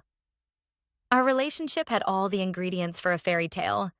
The late-night talks, the secret handshakes, the inside jokes. But it wasn't real. At least not for him. I found out the truth about Ryan on a random Tuesday. It was one of those moments that felt like a bomb exploding in your chest. One of his best friends, Mark, called me after I texted him asking if he had seen Ryan recently.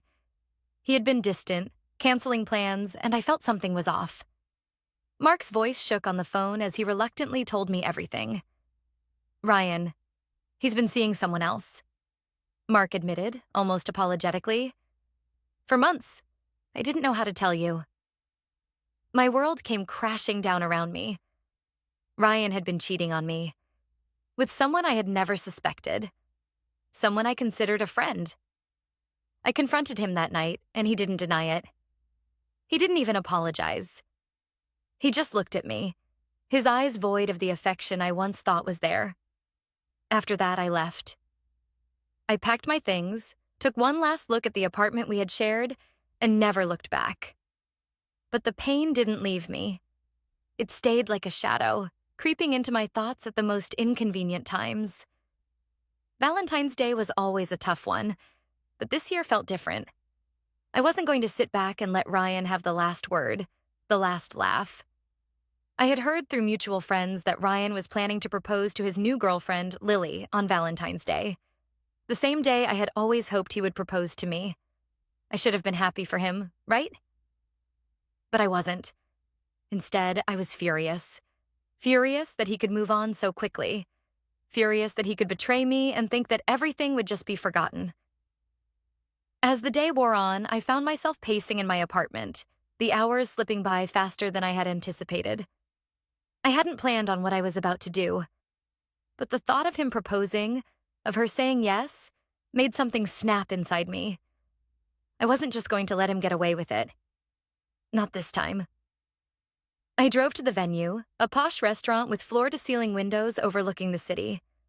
The place was buzzing with anticipation as couples filled the room, whispering to each other in excitement, waiting for the big moment. I knew Ryan had reserved a private table for the proposal, just the two of them. I couldn't stop shaking. I didn't know what I was going to say, but I knew one thing. I wasn't going to let him make a mockery of everything we had been, not without facing the truth. As I walked through the doors, my heart raced. I spotted Ryan immediately, his back to me. He was standing at the center of the room holding a small velvet box, a look of pure joy on his face as he waited for Lily to arrive. I took a deep breath, my fingers digging into the fabric of my coat. This was it. No turning back. I marched up to him, my legs moving almost on their own. When he turned around and saw me, his face froze in shock. He opened his mouth to speak, but no words came out. The people around us, oblivious to who I was, were whispering in confusion. "Ryan," I said, my voice steady despite the storm inside me. "I think you owe me something. You owe me the truth." His face paled as Lily, his new girlfriend, walked up behind him. She was glowing, smiling as she saw him holding the ring. Her face lit up in a way I once dreamed of seeing myself. "Excuse me?" Ryan stammered, his eyes darting between me and Lily. I wasn't about to give him the chance to hide anymore. "You're about to propose to her," I continued, pointing to the ring. "But before you do, I think it's time for her to know who you really are." Lily's smile faltered, and she looked from me to Ryan in confusion. "What is this?" she asked, her voice trembling. I glanced at Ryan one last time before turning to her.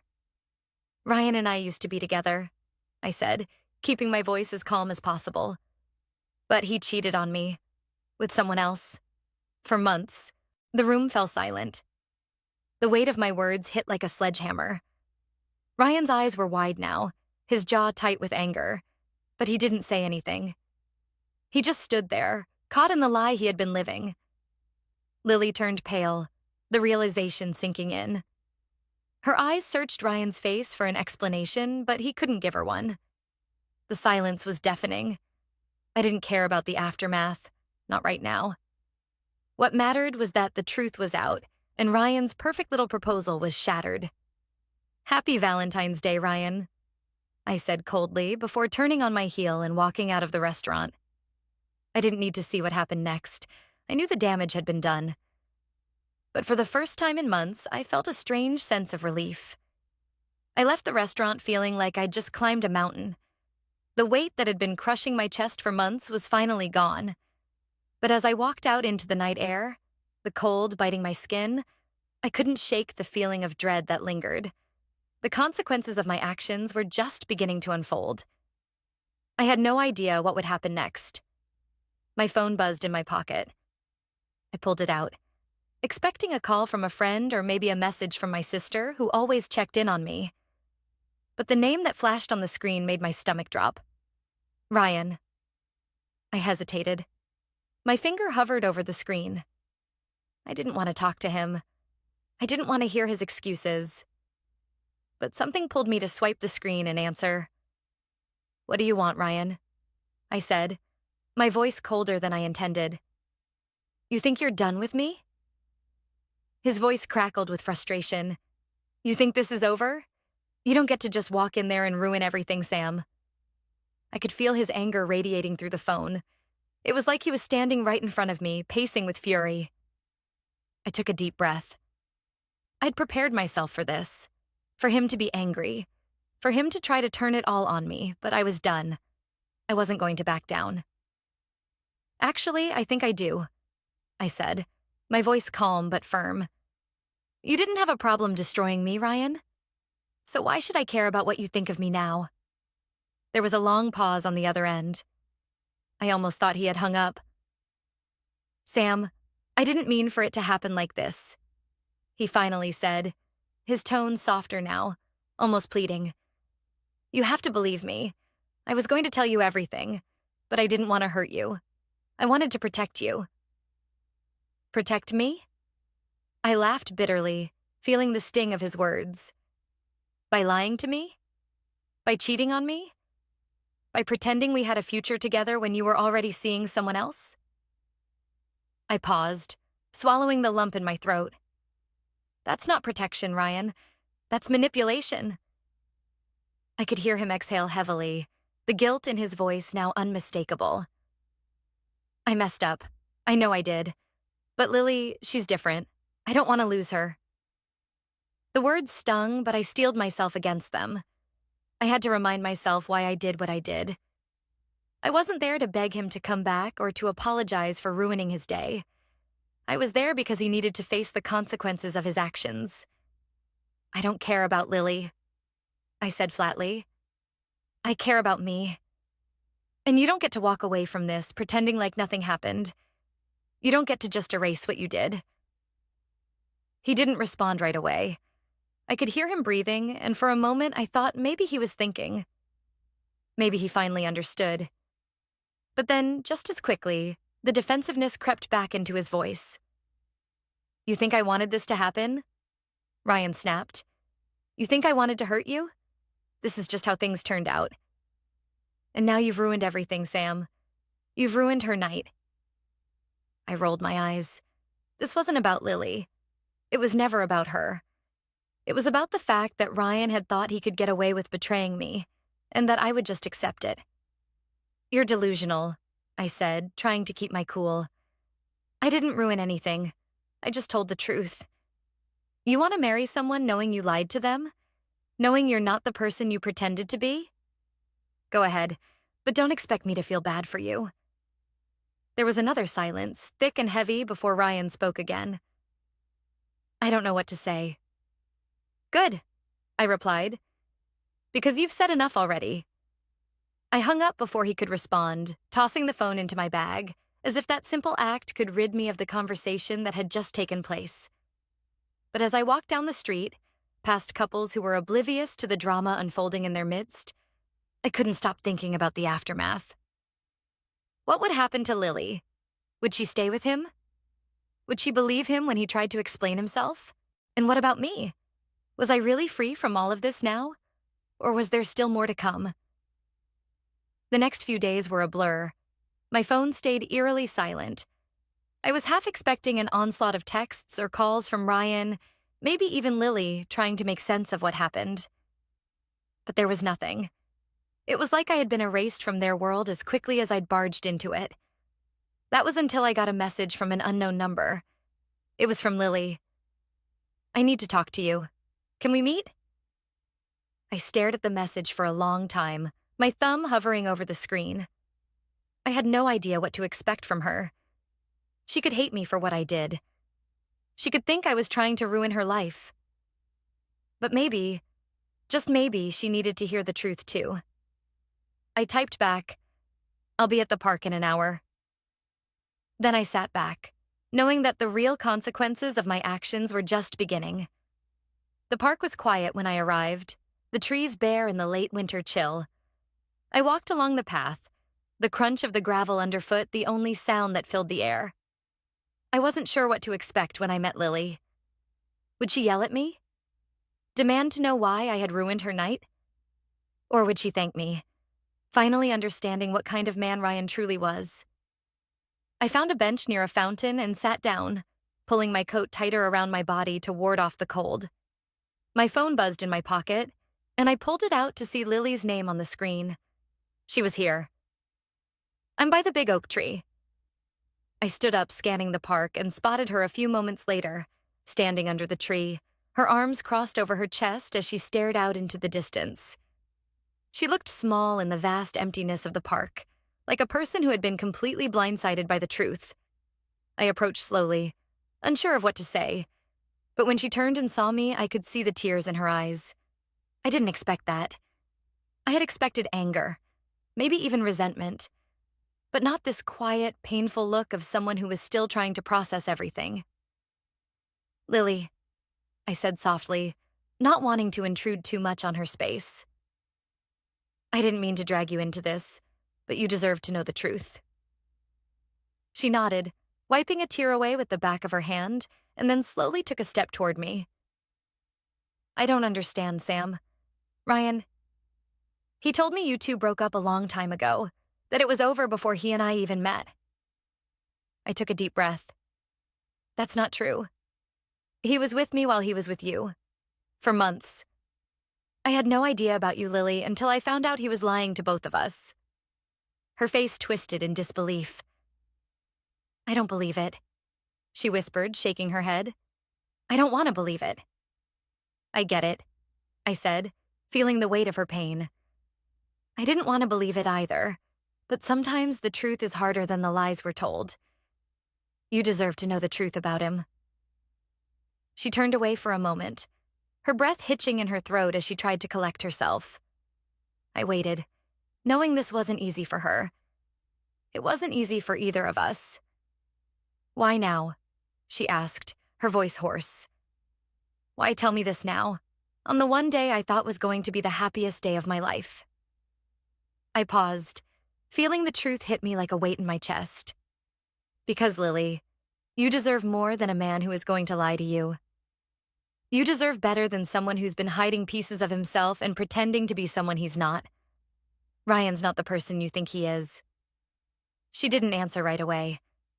She just stood there, her eyes glued to the ground as the wind blew through the branches above us.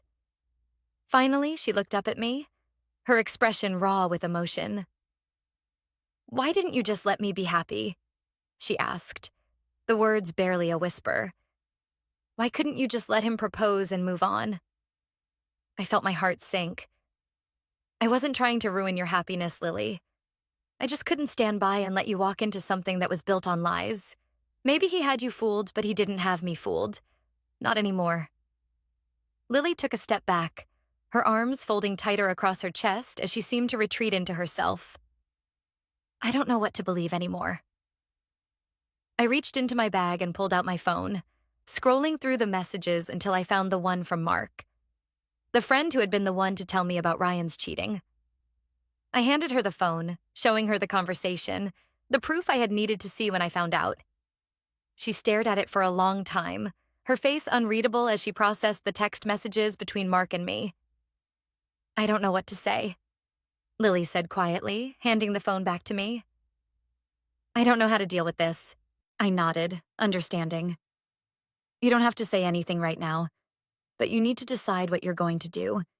You deserve someone who will never hurt you the way Ryan did." Her shoulders slumped, and she took a shaky breath, still unsure of what to do with the whirlwind of emotions that had consumed her. "I don't even know who he is anymore." "You're not alone in that," I said softly. "I thought I knew him too. But the truth is, the person you think you love might not be the person standing in front of you. And the person I thought I was with was someone else entirely. I didn't crash his proposal to hurt you, Lily. I did it because he needed to face what he did to both of us." Lily's eyes filled with fresh tears, but this time they seemed different. She wasn't angry or defensive anymore. She looked broken. But in that brokenness, there was a glimmer of clarity, as if a veil had been lifted from her eyes. "I need time," she whispered, her voice trembling. "Take all the time you need. I replied, stepping back slowly. I'm sorry for everything, Lily, but I won't apologize for telling you the truth. You deserve the truth. She nodded, wiping her eyes once more. I think I need to be alone for a while. I understand, I said, giving her a small, sympathetic smile. Just remember, no matter what happens next, you're not the one who's been lying to everyone. You didn't deserve any of this. With that, I turned and walked away, leaving Lily standing by the tree, facing the storm that was now brewing in her life. I didn't know what would come of her and Ryan, but I knew I had done what I needed to do. I had spoken the truth.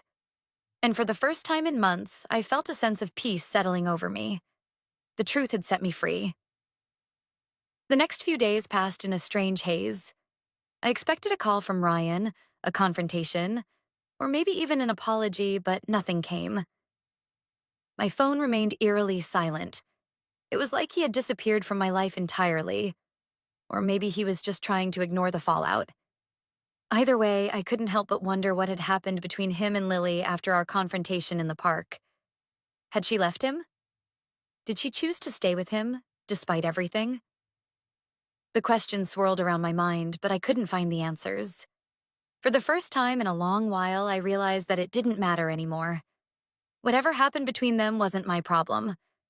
I was moving on, slowly but surely. It was a few days after Valentine's Day when I got a text from Mark. I hadn't heard from him since the night I found out about Ryan's betrayal, so I wasn't sure what to expect. The message was simple. Can we talk? It's about Ryan. I stared at the message for a long moment. I had no interest in talking about Ryan, but curiosity got the best of me. I typed back, "Where?" He replied almost immediately. "Same place we met last time. I need to fill you in on some things." I agreed, though a part of me was reluctant. I wasn't ready to face the past again, but there was something in Mark's tone that made me feel like I needed to hear him out. An hour later, I arrived at the coffee shop we had met at months ago. Mark was already there, sitting by the window with a cup of coffee in front of him. He looked up when I walked in and gave me a small wave. I took a seat across from him, my eyes scanning his face for any clues about what he wanted to talk about. "I heard from Ryan," Mark said after a beat, his voice low. He's furious with you." I didn't flinch at the news. It was exactly what I had expected. "I'm sure he is," I replied, my tone matter of fact. "But he's not the one who's been wronged here." Mark sighed, running a hand through his hair.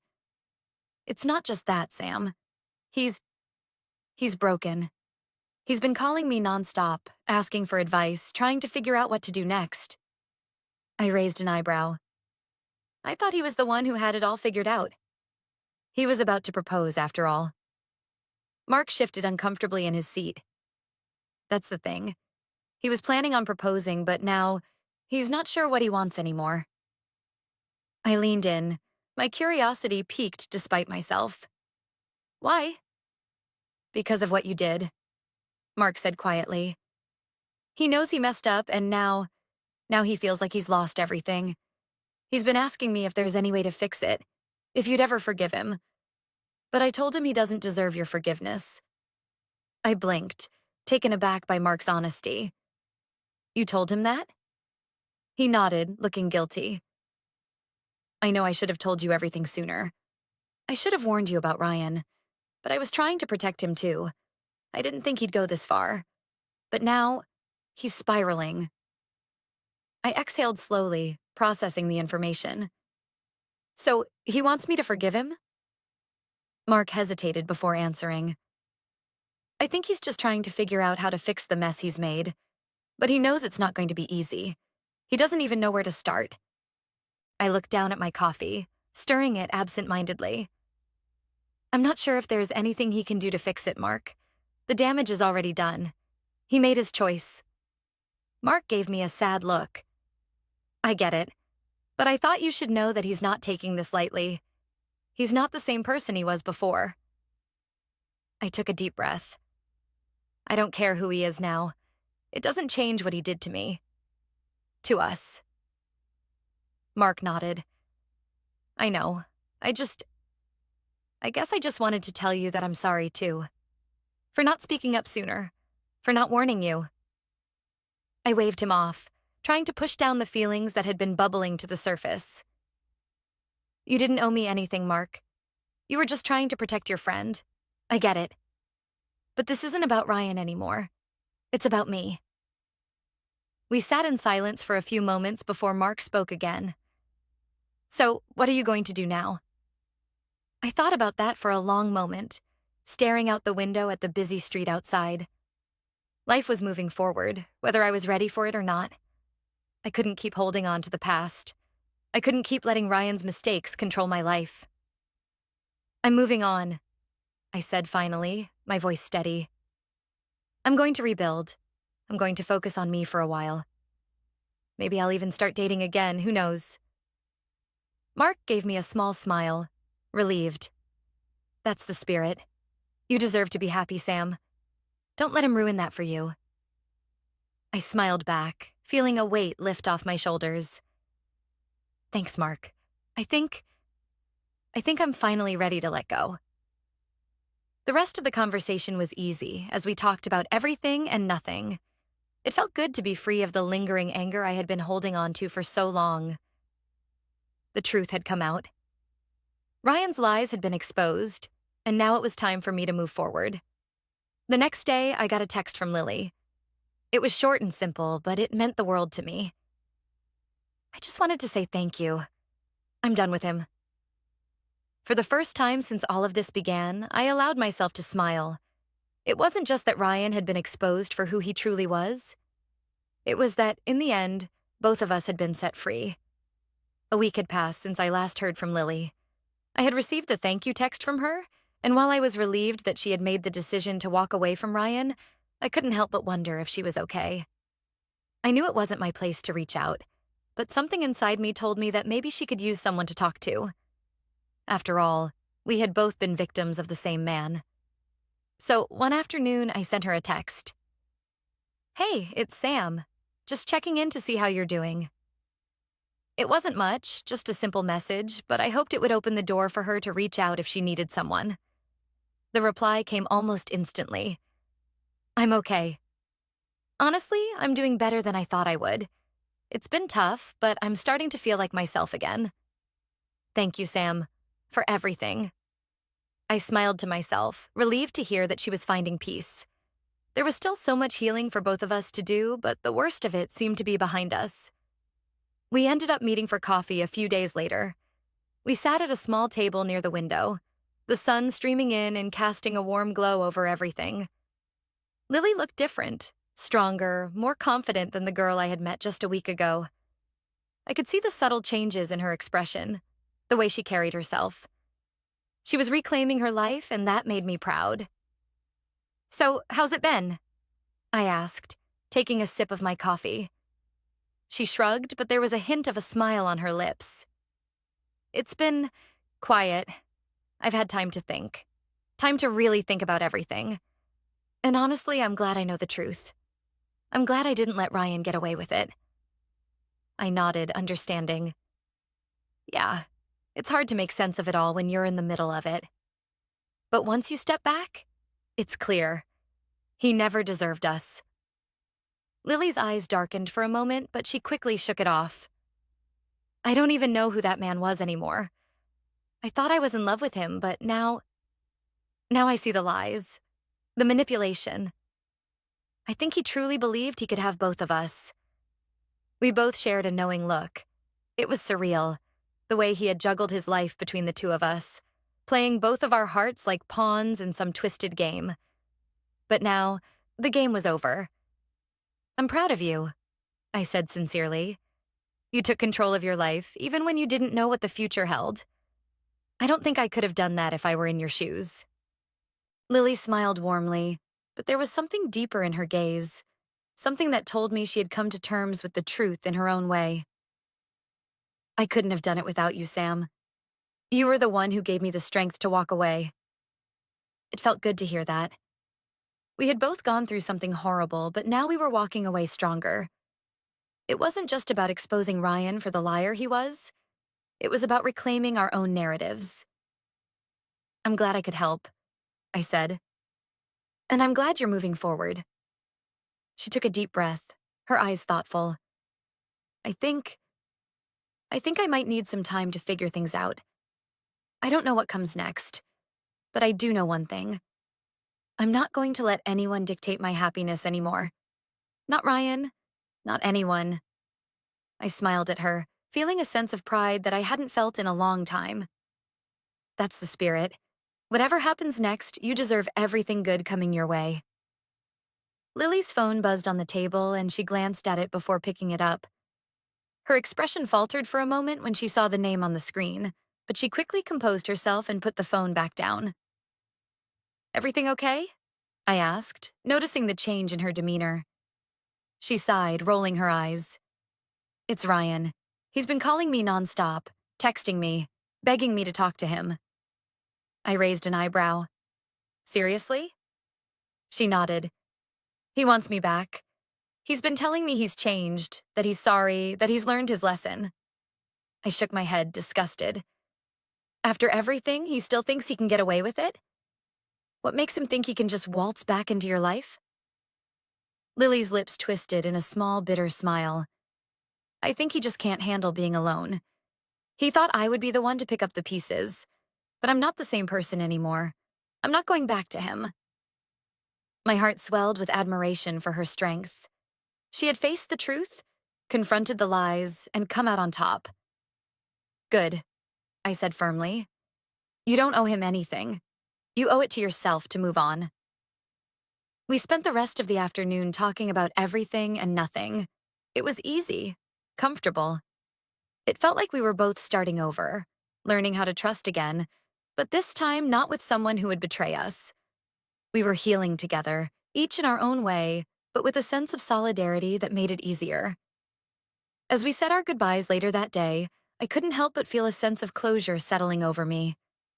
Ryan's chapter in both of our lives was over, and now it was time for us to write our own stories. Whatever happened with him and Lily, I knew I had made the right choice. And whatever happened next, I was finally ready to let go of the past. As I walked home that evening, I felt lighter. The weight of Ryan's betrayal, of the lies and manipulation, was behind me. The future stretched ahead, full of possibilities.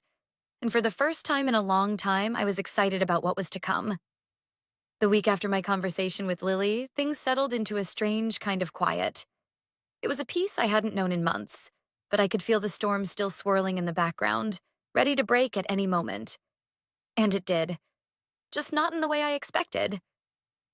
It was a rainy Saturday evening when I got the call. I had just finished dinner when my phone buzzed, the screen lighting up with an unfamiliar number. I didn't recognize it, but something inside me told me I had to answer. Hello? I said, my voice steady despite the gnawing feeling in my stomach. Sam? Came a voice I hadn't heard in over a week. Ryan. His voice sounded strained, tired, almost desperate. We need to talk. I paused. The rain pelted against my window, the sound drowning out everything else as I weighed my options. I could hang up. I could tell him I wasn't interested in whatever lies he had left to spill. But something about the urgency in his voice made me hesitate. About what? I finally asked, my tone sharp but measured. It's about everything, he said, his voice cracking slightly. I know I messed up. I know I hurt you, but I can't live with what I did anymore. I can't keep pretending like it didn't happen. I let out a shaky breath. Ryan, you don't get to come back into my life now. You don't get to pretend like any of this is fixable. You made your choices, and now you're dealing with the consequences. There was a long silence on the other end, and when he finally spoke again, it wasn't what I expected. I don't want to lose you, Sam, he said, his voice low and desperate. I'm not asking for forgiveness, but I need you to know that I'm sorry. I never meant to hurt you. I was a fool. I made a mistake.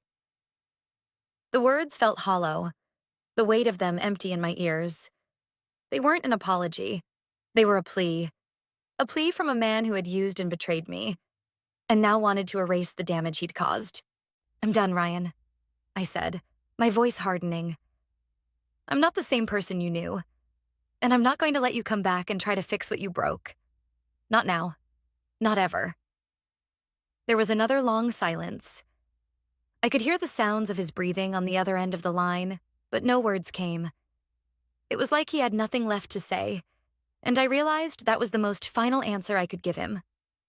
But then, in a voice barely above a whisper, he spoke again, and this time, it hit me like a punch to the gut.